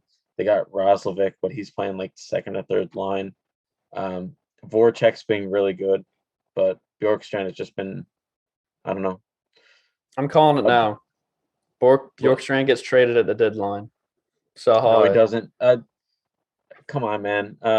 Columbus is just starting a little tiny rebuild again now. They've been like back and forth for years, but they wouldn't do that, man. They're If you I could don't sell know. Borkstrand off for a first round pick, I'd have his bags packed for him. And they'll get more for first rounder if he's still producing like this. And he's a big body too. Yeah, they might first rounder and a player. First I would round, trade at least him. a roster player. Yeah, Because they're not looking to rebuild. that's a good pick, man. Thanks, man. You too. Cole Sillinger, that's a sneaky one. I wouldn't have had that one. Thanks. What about Dallas? Surprisingly bad start to the year for Rope Hintz. I had the exact same player, but you know what? It could have been 5 other players on this team. I could have Dallas is picked just falling Sagan. off. I could have picked Gurianov. I could have picked Klingberg. You could pick anybody on this team that be having a slow start, except for Heiskanen. He's the only player right now that's been getting it done for Dallas. Yeah, and that's why I was mentioning in earlier episodes. Like, I just don't see Dallas having enough offense to compete that game in, game out. And Rope Hintz has 1.10 games, and he's a minus. Yeah, that really sucks, man. And he was over point per game last year, and he was on his way to being like a first line player. He's going to get it back, and so is Robertson. They just got to find the chemistry they were playing with, and Robertson was momentum, injured right? for a bit too, so Exactly. They'll get it together. I think Dallas will be up there because they've got a relatively weaker division. They're in the West, so they might slip in if some other teams start doing bad. But yeah, Rupe Hintz, like I didn't think he was going to be having this year after the year he had. I thought he was on the way up. Yeah, I figured so too, but not time yet. Yeah, for sure. Who'd you have for Detroit? I wrote down Lucas Raymond and Moritz Seider domination. Yeah, I wrote down the same thing. I wrote down Raymond and had his points, and I had Moritz Seider and wrote down his. Yeah. So you do one and I'll do one. Which one do you want to do? I'll talk about Raymond. I'll talk about Seider. Perfect. I mentioned it in an earlier episode. He reminds me of Nikita Kucherov. He really does. I can't really see that, but I really appreciate you saying that. I think he plays. I'm going to be honest. I think he plays exactly like Nikita Kucherov. He has a slick hands. He has a slick pass. He has a slick shot. He's a very slick. That's a word I would describe Lucas Raymond. He's slick, man. Yeah. I think when I look at him, man, I'm like, this dude plays like the game like Nikita Kucherov. He's not necessarily just a sniper. He's not necessarily just a playmaker. He kind of does a little bit of everything, and he's very productive. For him to be 19 or 20 years old, whatever he is, yeah, he's 19. Put up these point totals. He's got a long career in Detroit, man. I think so too. I'm looking at the score sheet now, and he just got a goal on the power play. This guy's an absolute rocket on the power play. He's been a part of so many power play points this year. It's insane. In 12 games, or I guess 13 now, counting this one against Vegas that's happening right now. He's got 13 games played, 6 goals, 8 assists for 14 points. That's insane for a rookie. He's leading the Detroit Red Wings right now in goals and assists, I think. I don't think he's going to get sent down. He's tied. No, I don't think so either. And I was and how foolish were we? Both of us never had him on the top 5 affiliated prospects list. I had Seider as number 2. I had Seider as well, but I can't believe we never put Lucas Raymond. It's insane. It is. I feel so stupid now. And we both had both of our players we picked to win the Calder playing in the minors. Man, we're supposed to be a credible source as a hockey podcast. New Hook's playing in the minors. Caufield's in the minors. Yeah. But Moritz Seider is not in the minors. Moritz Seider has 13 games played, 1 goal, 9 assists for 10 points. This guy's a fucking stud. He scored his first NHL goal last night against the Buffalo Sabres in overtime. Imagine that feeling, man. Being 20 years old, your first year in the league, scoring a game-winning goal in overtime, man. Fuck. He's going to be here for a long time.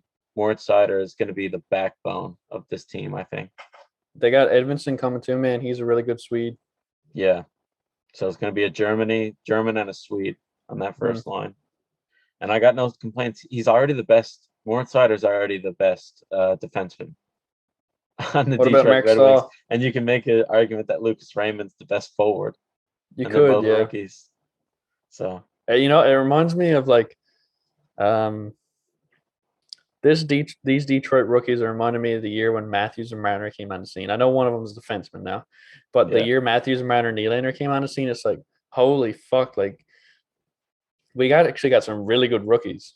man, And that's what this reminds me of watching Detroit. I watched all 60 minutes of that Ottawa and Toronto game when Matthews scored 4 goals, and I was just sitting there like, oh my God, this guy is gonna break every record known to man. This is insane.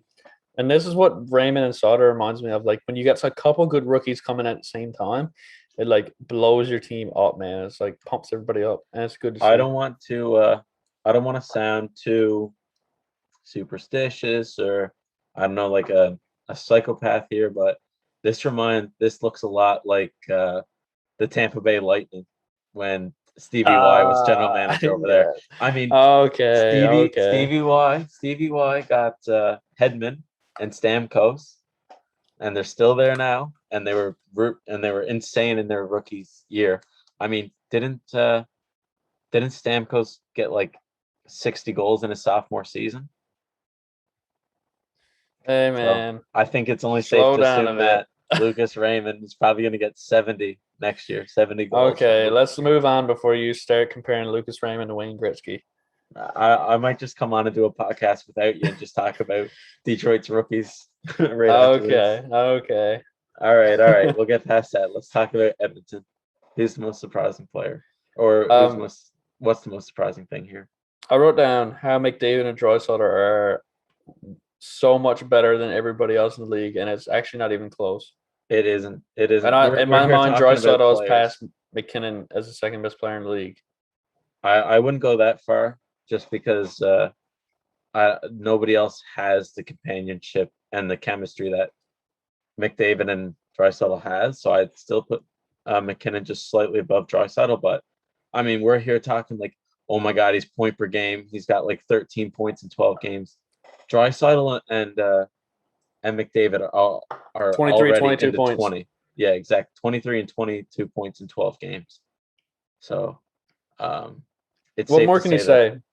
I don't know. That's the best duo I've ever It's like watched. Here's like you look here, it's like here you've got like McKinnon, Marchand, Matthews, like guys who get a lot of points.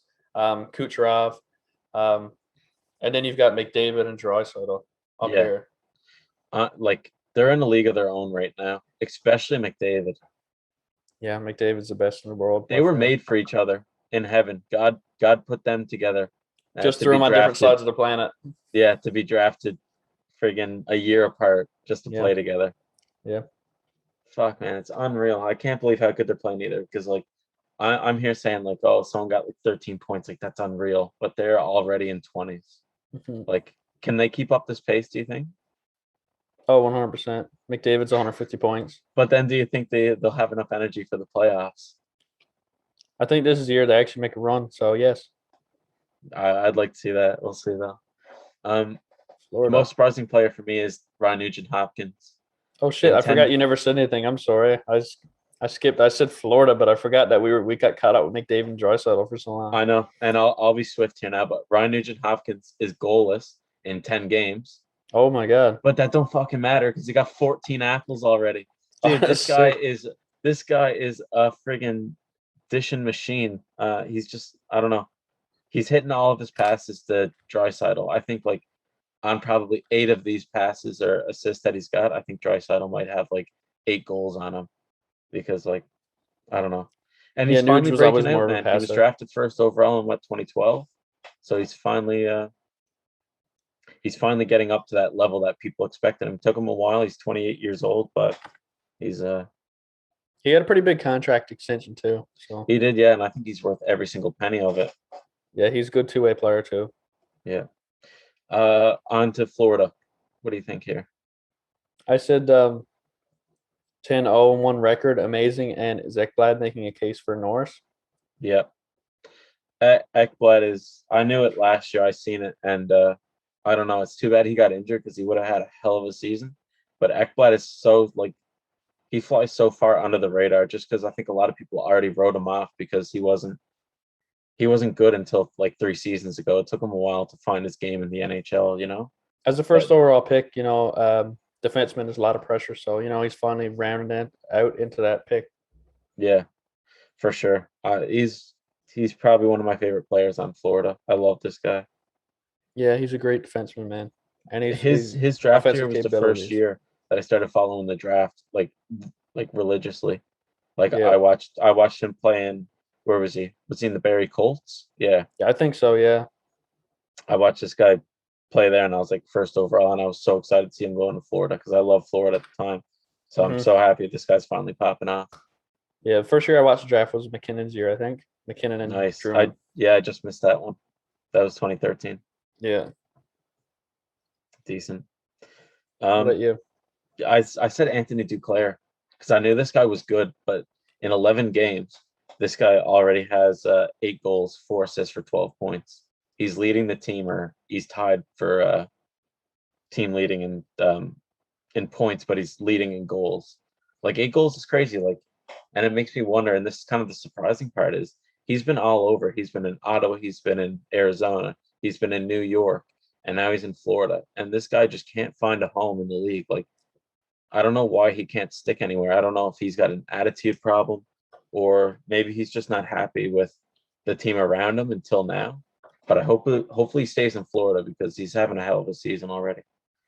I think it'd be really funny. Well, even though I know it's not going to happen, like I know this isn't going to happen, but I think it'd be really funny if Florida hired John Tortorella and then he'd bury Duclair like he did in Columbus. I think he would be so pissed off to see that man walk through the door, and same with Bob. Yeah, they would there'd be shit in the pants. There'd be stench of shit in the Florida dressing room, and it'd be Duclair. I think where Bobrovsky's getting paid so much, though, I think he has a decent bit of power over who the coach is, though. Hopefully.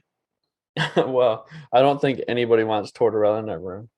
No, I mean, what a way just to throw a bomb in the middle of that. Like, just throw a live grenade in the middle of that, like, highly productive team. Yeah. Yeah, and then they start losing. Imagine. No, I think Andrew Brunette 10 in a row. I think Brunette steers the ship until unless they start losing a lot. Yeah, I think they give Brunette a fair shot at the bench boss position. And then if they start to lose, well, that's it. Yep. Calling some with a bit more experience, but yeah. What's the most surprising thing in LA? Two little things here. Unfortunately, Doughty got hurt after 4 games, but he also had 7 points. Yeah, I know. I was sad to see him go because he had a hell of a start. Yeah. And Cal Peterson's having a slow start. He signed a fairly big contract around $5 million. He's not. I don't even think his save percentage is 900, so he's going to want to work on that. Yeah. I don't have his stats here. I forgot to write it down, so I'm sorry about that. Hey, you know what? That's all right because I got him right in front of me. Oh yeah! Wow. Yeah. Let's hear it. Is that your player? Well, I had a little bit of both, but let's hear it. Yeah. So 2 surprising notes, but yeah, more on Cal Peterson. Well, I guess we'll talk about Drew Doughty too. Drew Doughty is he's got a knee injury. He took a knee-on-knee hit from someone early in the season, 3 games in, and he had 7 points before that. But he's supposed to be out 8 weeks from then. But that was like the 2nd week, so he'll be skating in 6 weeks, and I think back to play in 8. So yeah, and on Cal Peterson in 5 games, he's got 3 wins, 2 losses, and 0 overtime or shootout losses, but he just doesn't look ready. He's sub 900 save percentage right now. I think he's rocking like maybe an 8. I don't know. He's not bad as Flurry. He's rocking like an 898 or something like that, but definitely not what you want to see from your starter. And it looks Quick is going to steal that starting position again. They just can't get rid of Jonathan Quick. No, man, they can't. They tried so hard. They tried to bring in Bishop, and then Bishop got into send him away. And they seen Cal Peterson. They got so excited. Look at this stud, Cal Peterson. He's gonna take out Quick, and Quick is still there, buddy. And Quick's playing pretty good too. I think Quick is above 900. Yeah, it's like that meme where you throw the guy out the window and he appears behind you. That Simpsons meme. Man, we're gonna have to throw out a couple of these memes on the page. Yeah. Yeah. Well, that's Yeah. makes sense. LA Cal He Peterson just needs a doesn't better look start. ready.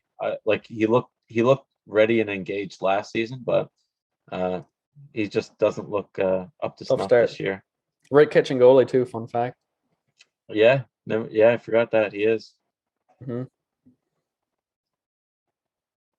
That's all. That's awkward silence. That's all I have to Yeah, say. fucking it is awkward, man. Fucking right catching goalies, man. That kind of takes you by surprise. That's probably the most surprising thing in LA. Yeah. Fuck that he's doing bad. It's just that he catches right. Who would have thought? Yeah. Anyways, let's move on. That make it Yes, awkward. man. Who do you got from Minnesota. Minnesota? I got Jordan Greenway. Unfortunately, only has 2 points in 7 games. So Yeah, you it don't like to sucks, see man. that. He had a pretty good year last year. He was kind of solidifying himself as a top 6 winger, but he hasn't got it so far this year. I hope he turns it around, but we're just gonna have to wait and see. He's a bigger player. They usually take longer to get comfortable with their body and like know how to He's move. had good So years though. He's yeah, had good years, so it's just. the last good year I seen him have was in the U.S. development. I don't think he's looked like a stud Oh in man, the he had a good NHL year yet. last year. He had a really good year, and that's Yeah, probably biased. But hopefully he pops off though.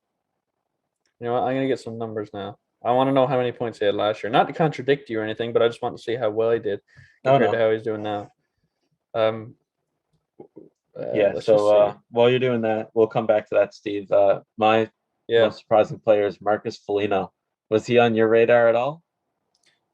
Not really, because I I expect that of him because he's always fucking stud. So for him to have a good year, which he is having, as far as I'm concerned, it doesn't surprise me. Marcus Felino's a fucking stud. He is, No, man. man, this guy's The always been Moose, in the Moose. bottom. He's just always been buried in the bottom, man. I was looking at his career stats, and he's never had more than a 30-point season. But right now, he's on pace for 64 points. He's He's not gonna get it, but I mean, good well, try. hey, come on now, that's your boy in Minnesota. Oh yeah, He's he's a doing just Moose. as good as Kirill Kaprizov, man. No, he's not, Kirill's man. a fucking bum. This Kirill's point per game, what man. what would you rather have? One Kaprizov or 6 Marcus Felinos? I'd I don't know rather who you're I'd picking. I'd rather have one Kirill Kaprizov over one Connor McDavid. Yeah, best player to ever wear 97. No, but Marcus Felino in 10 games, he's got 4 goals, 4 assists, and 8 points. And like I said, he's just never got over 30 points in a season. So you don't really expect this guy to be popping off like he is. And he's also a beast, man. Did you see the fight he got into? I forgot who he was Oh fighting, but he man, beat the hell out of someone. yeah, he's insane, man. He should have been fucking captain, but Spurs is still a good captain. Let's not forget about that. But I Yeah, love we can only Felino. have one player in the league that's named Felino, that's captain, and that's Nick Felino. Yeah, I guess. Yeah, he's a really good player, man. That's all I got to say about him. I like his. He's hard in the boards, man. He's every shift he's on, man. Yeah, but I never realized this guy was still in the league until he started scoring goals and getting in fights. So it's kind of surprising for I me guess as so. a Yeah, non-Minnesota follower. yeah, I guess so, man. Do you got Yeah, Greenway's numbers there? he had. I think he had 32 points last year in 50 something games. So I It's not mean, bad. Clipping at more than 0.5 points per game. yeah. So I mean, it's surprising to see the slow start. We'll say. Yeah, no doubt. Right. Montreal, a lot of surprising things here, but out of all of them, what's your most surprising?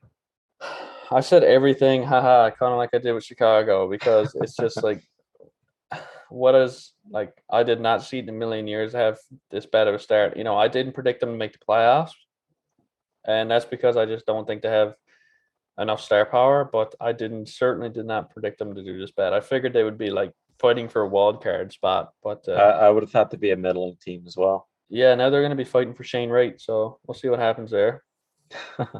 Yeah. Shane Wright be dishing the biscuit to Cole Caufield all the time. That would be deadly, man. Oh, if they get Shane Wright, I mean, Montreal fans are just going to like piss themselves. My surprising thing here is Christian Dvorak.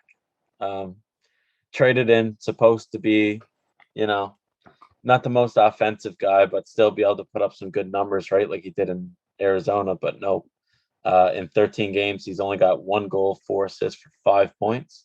And then it's like, all right, well, that's all right. He was only supposed to come in for Deneau's replacement, be the defensive player. Fucking think again. He's dash 13. He's the worst on the team Oh, really? in plus minus. Yep. Wow, I never knew that. So not only was he not the offensive player they thought they were getting, he's not even the defensive player. Yeah. Either. And I guess some of that might be just because he's playing against, all the team's top offensive lines, trying to do Christian Deneau's Dvorak's job. not a number one center. No, he's not even the number two. He's not.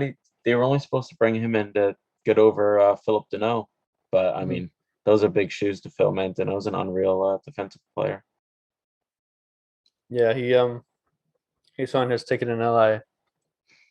Yeah, I don't think he's looking back, man, because I don't think he would have had fun playing with the group that's there this year. I mean, they traded away Kakaniemi. Carey Price is coming back, so that's a positive. But Weber's they got gone. no defense, so Carey Price is just going to be. I mean, he's just going to have like 40 shots a game against them. Poor bastard. I really want to see Carey Price go to Colorado and win a cup, just like a Patrick Waugh. I think that'd be cool. That wouldn't be a bad fit, but I think.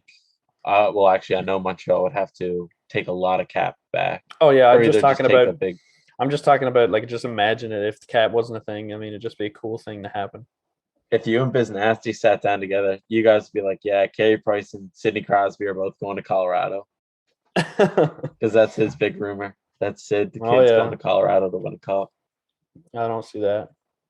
I wouldn't say it. The kid's already got 3. I think he's just going to take the Mario route, retire a Penguin, and just buy the team like Mario Lemieux did. Yeah. What about Nashville? Is there anything surprising on this team? Matt Duchene, actually. Hey, me too. Yeah. 10 points in 11 games, man. You like to see it because he's signed a big money deal, and, that's what you want to see. He's playing like a number one center. I thought he was done for. I honestly thought he was just going to go out his days just only scoring like 20 to 35 points. But he's got in 11 games, he's got 5 goals, 5 assists for 10 points. He's the best forward on that team. Great year. Well, second best behind Roman Josi. But yeah, I thought he was done for, but he's still in it. Nice to see. I'm actually happy for him, man, because I feel like he had a lot of pressure after that contract. Yeah, no doubt. Imagine. Yep. That's nice to see. Good call. New Jersey Devils. I got Ty Smith, 7 games, 0 points, -4. He was in consideration for a while last year for the Calder. And not a good start, man. You want to see a couple points in 7 games, definitely. At least 2. And a -4, it's not going in the right direction. Yeah. Hopefully he turns it around and does the complete opposite, because last year he had a hot start and a slow finish. So maybe if he's having a slow finish, maybe he'll have a hot start. Or you mean a slow start, a hot finish? What'd I say? You said the opposite, but we'll forget that. Well, I mean whatever the opposite of what you said was. Yeah. Hopefully he starts picking it up and has a good end of the season. Yeah. What's your New Jersey thoughts? Jonathan Bernier, the Carolina X-wing. Hurricanes legend himself. Oh, yeah. No. He belongs in Detroit, man. I wish we still had him. But in 5 games, he's got 4 wins, 1 loss, and 0 overtime or shootout losses. He's a beauty. He's got a 9-10 save percentage on a shit team. He's an underrated goalie. I think he was good in Detroit, but obviously Detroit was shit, so he was looked at as shit, and I think the same thing's happening here. Yeah. He's a good goalie, man. I like him. I liked him in Toronto. I know he made a lot of mistakes, but I always thought he was a pretty good goaltender in a tough spot in Toronto. So I had a runner up here, and it was the Newfie himself, Mercer. Not bad. I was gonna put him because he really surprised me this year. Yeah. I didn't think he was as good as he is. I mean, he was playing on the World Juniors, and he looked all right. He looked like a good defensive player, maybe like a middle 6, bottom 6 forward. But man, he's really making a case for himself.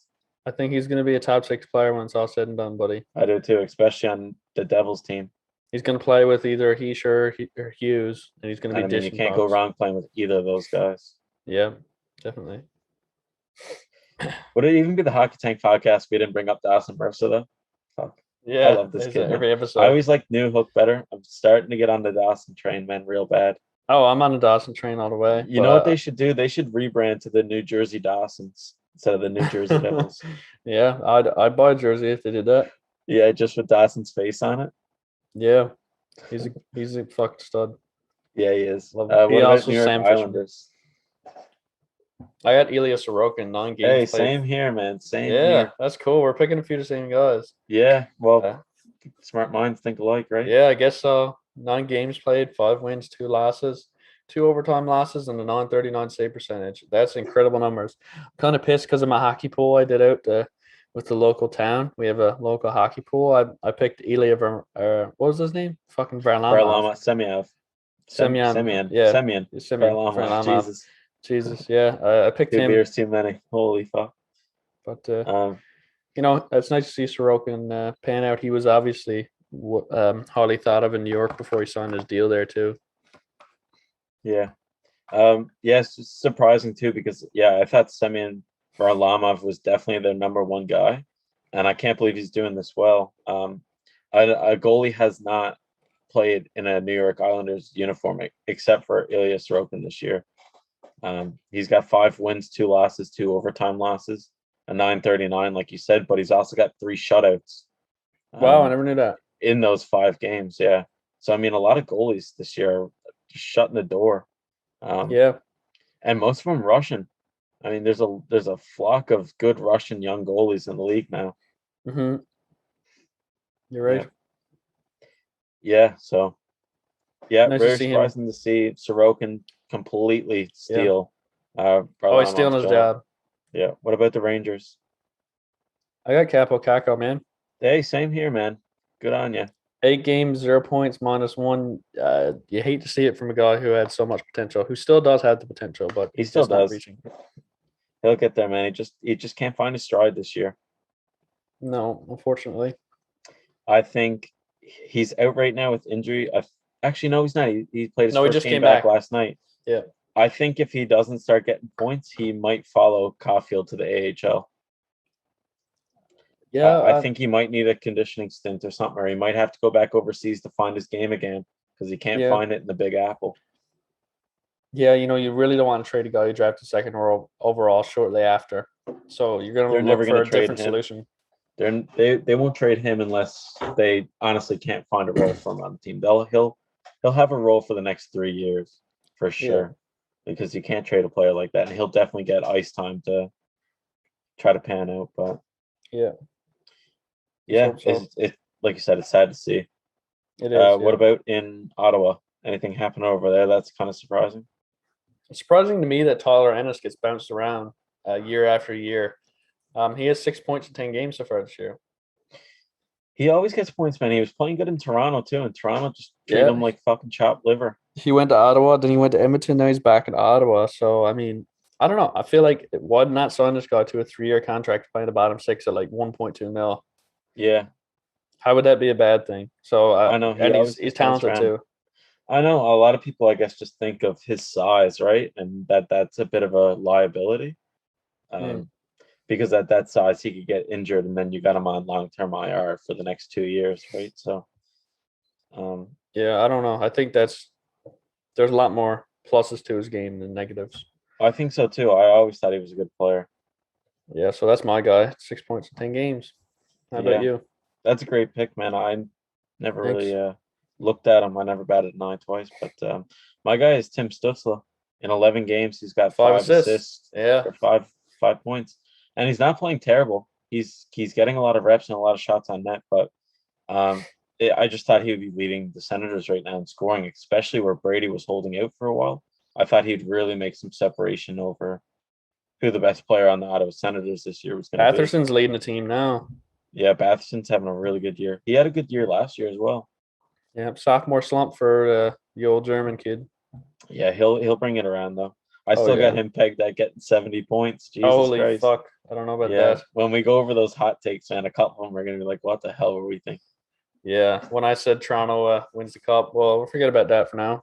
Nah, you meant it, man. You meant it with your heart, man. Still possible. For sure. What about in Philadelphia? What's happening over there? I got Martin Jones. Yeah, I was going to say him too. 3 wins, pretty good. 0 losses, 950 save percentage. He's finally out of the old Shark Tank there. Yeah.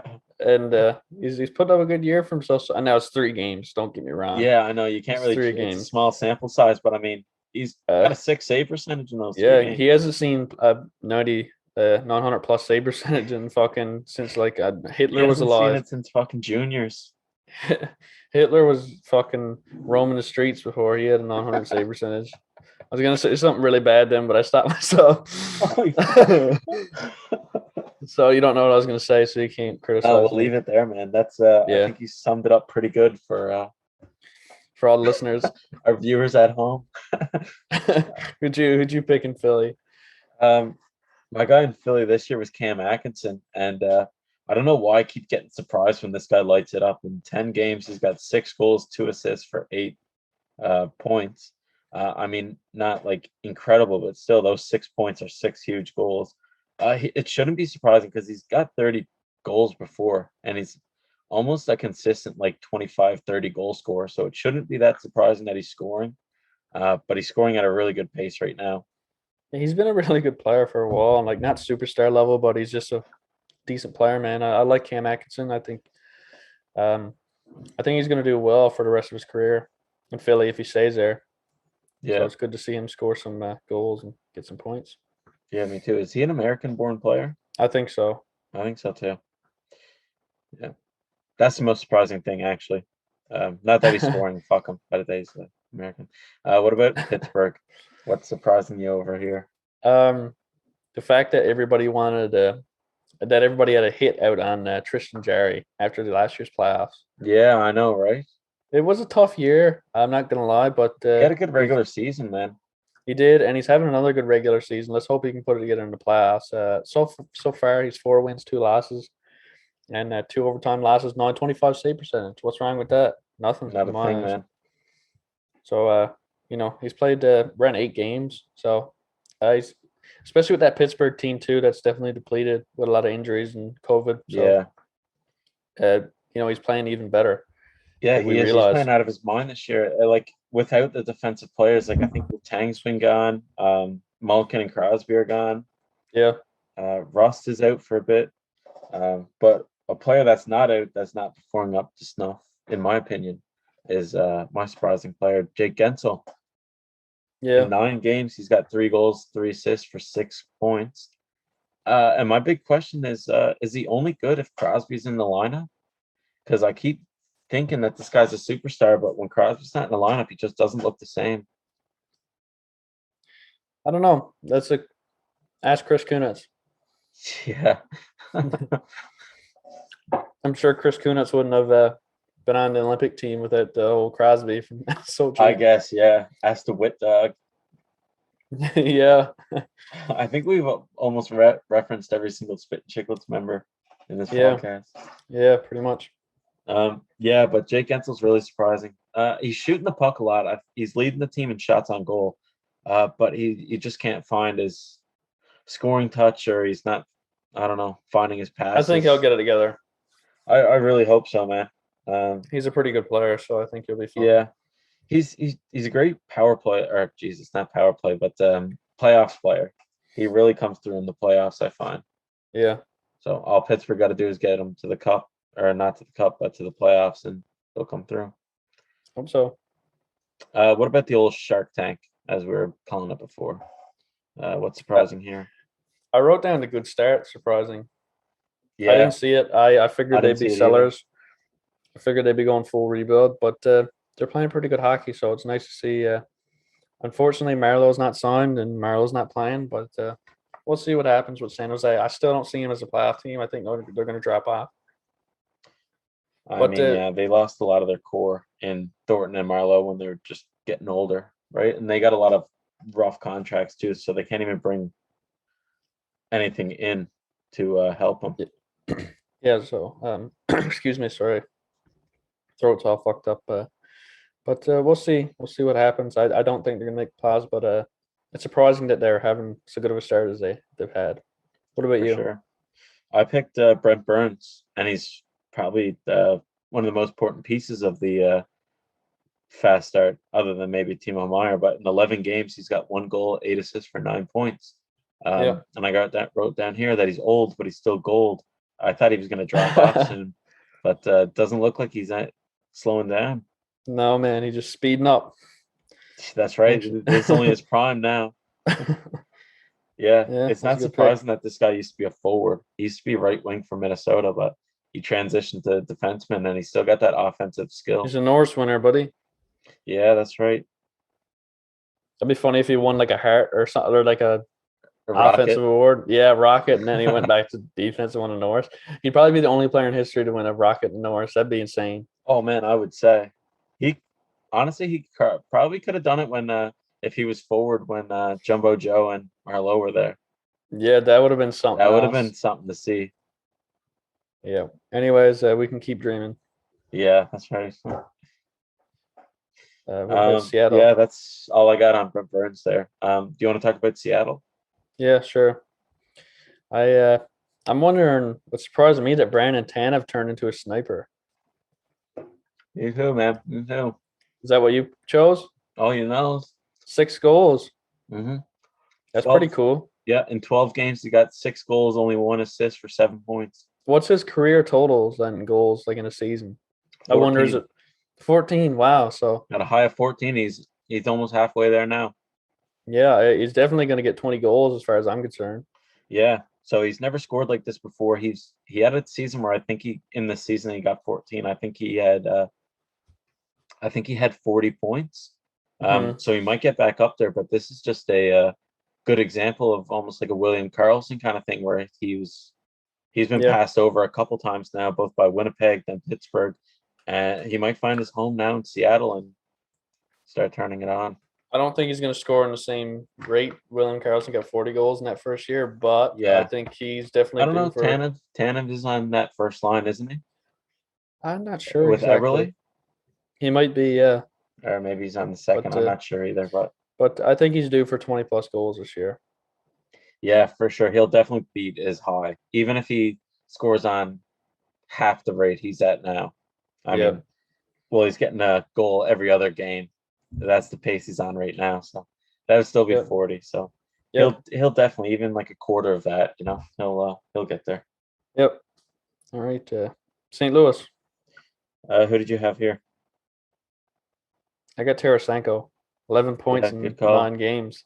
I did not have Tarasenko, but that is very surprising too. He's after his trade request, he's probably a little bit motivated. He's probably like trying to show that he's still that good player after those injuries, and I think he's making it easier for St. Louis to look at options if they want to trade him. I'm sure they probably don't, but as far as I've seen on Instagram stuff that he's still interested in being traded. So I heard that he's willing to stay now. Like if St. Louis is gonna be competitive, but I don't know. But if they start to drop off, I think he still wants out. Yeah, that's one of those things we're gonna have to wait and see. Who'd you like in St. Louis? This is gonna come out of left field when I say like, and all of yours at home are gonna be like, what the fuck are you even thinking? But mine is Jake Neighbors. He's a rookie this year, and he's only played 7 games, but he's got 1 goal and 1 assist for 2 points. But the thing about Jake Neighbors is he's a big fella, and usually they take a little bit longer to come into the league. I thought he was years away from the NHL. I thought he was another like 3 years away from even making the lineup, and he's in now, and he's doing all right for a rookie too. Is he being scratched though? I think he's been playing every game since he came in. I think he's got 7 straight games now. Well, I think he's playing good, man. If he can stay in the lineup consistently, I mean, being a big guy, I'm sure he can find other ways to be effective in scoring. Exactly. I mean, if he keeps this pace, or even any pace at all, I think he'll get 25 points this year. Yeah, I don't think that's bad. No, not at all. Yeah, that's a good pick, man. I would have never expected that pick, we'll say. Sorry, I just had to mute my mic. I just died, man. Oh, damn. I just had a coughing fit because I got a tickle in my throat, but I think we're all good now. Yeah. Yeah, I know. It's one of those players that I wouldn't have never thought of off if the I board. didn't go down through the roster and actually Yeah. see that, oh shit, this guy's half doing good. And I have been seeing like highlights of him, and he's been moving around pretty good out there. Yeah. But yeah, when he was drafted, I was like, he was drafted 26 overall, I think, in like 2020. So I thought he was like going to be 3 or 4 years away. Yeah. But he's already making an impact now. So good for him. That's good to see, man.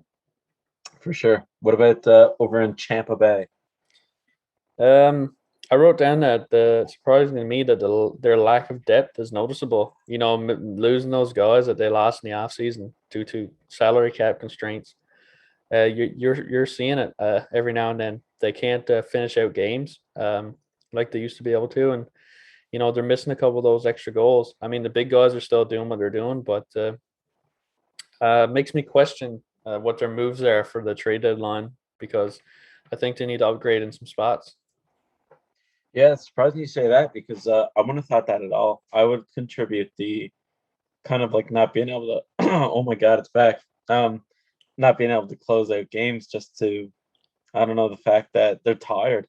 They just won back-to-back Stanley Cups. They played the most You know, and hockey you're right. And in you're the right. last 600, 700 days of anybody in the NHL. So I think you're they're just right. tired. I think their depth, yeah, it is noticeable because it's so hard to replace the guys that they lost, like Barclay Goodrow, Blake Coleman, and Yanni Gord. But I think they did an all right job. There's some fella in there now, like something Boulay. What's that guy's Alex name Berry again? Boulay. Yeah, I think he's doing all right. I've been seeing a lot of people say good things about him. So I don't think it's a lack of depth. I think it's just fatigue, but it could be. I don't watch Tampa Bay I just games.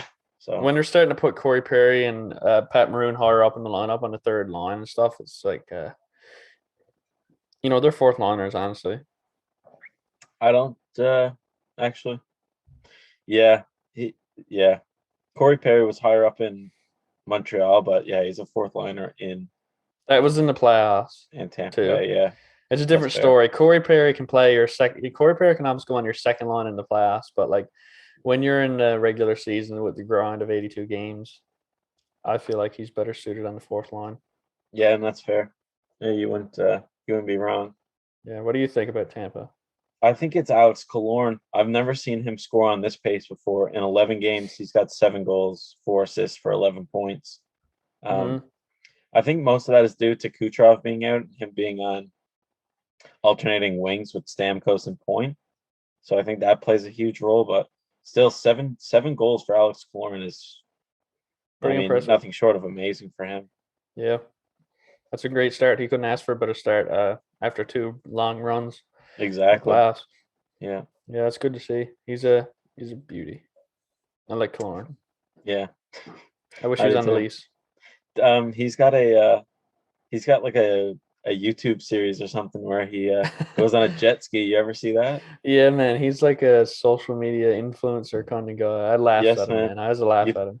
You think he'll come on the pod? I'd probably laugh at our request for him to come on the pod. That's good enough. Yeah, he'd probably be on his podcast. Oh, hon, I just got an email. What the fuck's a hockey tank? And what the fuck do they want to talk to me for? I'm here on jet ski, man. Fuck these crowd. Yeah, I don't blame him. Me neither. I don't blame him. What about the hockey capital of the world, Toronto? What's surprising here? It's surprising the Matthews slow start for 8 points in 9 games.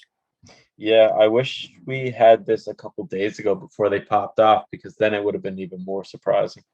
But yeah, I mean, I'm the way the Leafs are going, it's looking like he's going to start getting back to the menacing goal totals. But I hope so. he had 2 goals in the last game. Put up 60. He's going to have a good year. I'm thinking 50 goals. He's going to start pushing his paces up a bit. And 8 points in 9 games for most players, that's pretty good. But Matthews, you want to see him near 14, 15 points. It's just a bit of a slow start because they had a slow start in general. He was injured the first few games of the year. Yeah, he missed the first 3 games, sure. And then and he missed all training camp too, right? Yeah, exactly. So yeah, he's gonna get, and he wasn't like go. getting in with contact plays or nothing in practice. He was just doing like skill drills. So he wasn't his mindset was like 3 games and a training camp behind everybody else. So he's just catching his stride now. It's surprising for now, but all the same, I'm not worried because I know he's gonna get the ball rolling here, like the team is. So what's your pick in Toronto? Mine again, you're probably going to say, like, what the fuck, this guy's irrelevant, but Jake Muzzin. Jake Muzzin's got 12 games played. He's got 1 goal, 2 assists for 3 points, and he's a -7. Yeah, he's playing shit. He's playing man, shit. he plays a big role on this team. He's their second best defenseman. You really expect like more. He had a great season last year. I don't know how many he scored for sure. I think it was around 30 or 40 points, but he had a great season. And he's just really off to a slow start and not playing his best defensive game either. Yeah, because he was on a line with Justin Hall, and that line was not doing well. So Justin Hall was on second line. Yeah, he was playing with Muzzin on a pairing. Holy Christ. Hall's scratched now, and now they got Brody, TJ Brody, and Justin Hall, or not TJ Brody and Jake Muzzin is the second pairing right now. I like that pairing. They played against each other a lot in the Western Conference when they're on Calgary and LA. So I like that. I like that pairing. Muzzin's stats were actually worse, believe it or not. He's starting to pick it up playing on that new pairing. So I expect when the year's over, he's probably finding himself at like positives, like shortly over positive. I hope so, yeah. Does he play any power play time? I thought he did. Wasn't he on PP too? No, he's a penalty killer. He's Sandine runs second power play. Riley runs the first. Okay, I think he was there last year though because I had him in fantasy. Yeah, he was there a little bit because Sandine was in and out of the lineup. But when Sandine's in the lineup, he's automatically on the second power play. Fair enough. Yeah, I just thought that was surprising that Muzzin was off to such a slow start. But this is Sandine's rookie year. Like he's full-time rookie this year. Yeah. How he's many kind of games been in did and he get into last year? Not enough to just less than 25. Yeah. So he's kind of been in and out. But this is the year, like, it's all Sandine in the lineup. Sandine on the third line. It's his team. Forget Matthews and Marner. Fuck the R's. He's sitting back there, man. He goes in the dressing room. It's like third defensive player is like, "Where's my big ticket? Where's my paycheck? Where's my 10 mil? Where's my 10 mil? I'm running the second power play here. Where's my $10 million?" Yeah, buddy would be on a freaking 3-on-0 with Matthews and Marner in overtime. And just completely look them off and just take a slap shot from the blue line. My fucking team, you losers. Get on the bench. I'm double shifting. Yeah. Oh my God. What about Vancouver? Anything surprising going on here? Their poor start. Yeah, I feel like Vancouver's had another poor start. Last year was a poor start. This year's a poor start. I'm thinking there's a coaching change in the making. Honestly, it could be. Yeah, the players might just be getting tired of hearing the same voice in that locker room, man. Bring Tortorella back to Vancouver. Holy fuck, there'd be more fights in the hallways than you could. I think a good coach for Vancouver would actually be Bruce Boudreau. Hasn't coached in a little while. Yeah. Maybe he'd be a good fit. He was with Minnesota there. I always liked him. I thought he was a good coach. I thought like he didn't suit Minnesota's game. I thought he had really good insight after games. I used to listen to press conferences, and I used to think he knew what he was talking about. Like you could break down the game all right. Yeah, it's definitely how long have they had Green in the locker room? It's been so long, man. It's been 4 or 5 years now. Yeah, right? He's probably just voice is getting old. It's kind of like Leafs with Babcock. It's just like after you hear the same shit for so long and you're not gaining any traction. Yeah, I'd like to see what Shannon from the Hockey Guy has to say about it. He'd probably know a lot more about what the inner workings of Vancouver than we would. Yeah, I don't know a lot on the inside of Vancouver, but I know enough to look at the team and find the issue. Because you got eyes and a brain, you could look at it and say, Jesus Christ, it's a slow start for however many good players they brought in. They brought in Garland, they brought in Ekman Larson. Yeah. They got a good team, man. They got JT Miller, they got Bo Horvat, Hughes, Pettersson, Besser. Like they should be playoffs, no doubt. Absolutely. But they're not. So what did you guys say about Vancouver? Yeah, just the slow start, and probably a big part of it was Elias Pettersson is off to a very slow start again, and he had a slow start last year. He's got in 11 games played, he's got 1 goal, 4 assists for 5 points.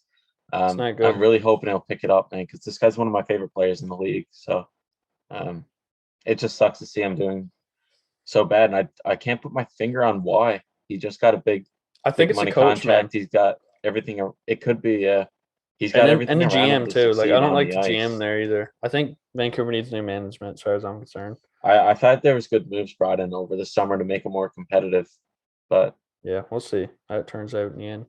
for sure. Uh, What about Vegas? I wrote down Chandler Stevenson with the 12 points in 11 games. That is surprising, man. Any other Yeah. team, he'd be a third liner. Yeah, he's probably going to be a third line center when it's all said and done. Yeah, for sure. Jack Eichel. Then you got Carlson. Then you got Stevenson. Then you got Caden Colesar. Is he the fourth line center? I think he might be a winger, but Yeah, I'm not sure who the center is. Nicholas Waugh. Nicholas Waugh. Yeah, Nick Waug's doing good right now. Yeah. He's got 2 goals against Detroit, bastard. Yeah, they got a lot of depth. Yeah, good news. I now don't give a fuck how many points Detroit puts up tonight because Robin Leonard didn't start, so I'm hyped. Yeah. So I hope Perfect, Detroit sure. fills the net. Yeah, well, they might yet. Oh, they just Yeah. won, actually, 5-2. Let's go. Who scored the 5th goal? Tyler Bertuzzi. Oh my God, the unvaccinated king. Oh Empty yeah. net. Oh yeah. Yeah. Dude, that makes me so hard, man. Tyler Bertuzzi's a stud. Oh, yeah. Nick Waugh Dude, got he's 2 better points than tonight. McDavid. Yeah, shut up, man. Let's move on. What do you say in Vegas? Honestly, I don't know how it could be anything else. I said it's Jack Eichel is pointless right now. He's a bum. He should be in the AHL. Yeah, And if he doesn't turn around this terrible start he's got 0 points, 0 goals, 0 assists from my notes right here. He's gonna find himself a one-way ticket to Europe to go play in like some fucking German league or something. Honestly, Yeah, he's not living up to his potential. I mean, this guy's like what? this guy was 25 drafted years second old. overall, right behind McDavid. He had big shoes to fill, and he's just not. Yeah. Not Evgeny Dadonov has more trade value than this guy, Yeah, honestly though, and he's like on a my better dad's contract too. No, honestly, I couldn't find anything with Vegas, so I just wrote down that for a laugh. I can't find anything surprising about this team. I was gonna say that I didn't think Robin Lehner was gonna be playing as good as he is, but that would have been a lie because I knew Robin Lehner was a stud. Yeah. I guess it's surprising that they traded away Fleury. I didn't see that coming. Yeah, that's old news though. Yeah, that's real old news, dude. Yeah. I couldn't find anything surprising. They've got a lot of injuries, so it doesn't surprise me that they've lost some games that they should have won. But when their players come back, Pacioretty, Stone, Carlson, Jack Eichel, they're going to be a lot better of a team. Yep. Washington. What do you think about that? Ovechkin scored in 11 games. He's got 10 goals, 8 assists, and 18 points. Like, is this guy ever going to fucking get old? I don't know how he still does it.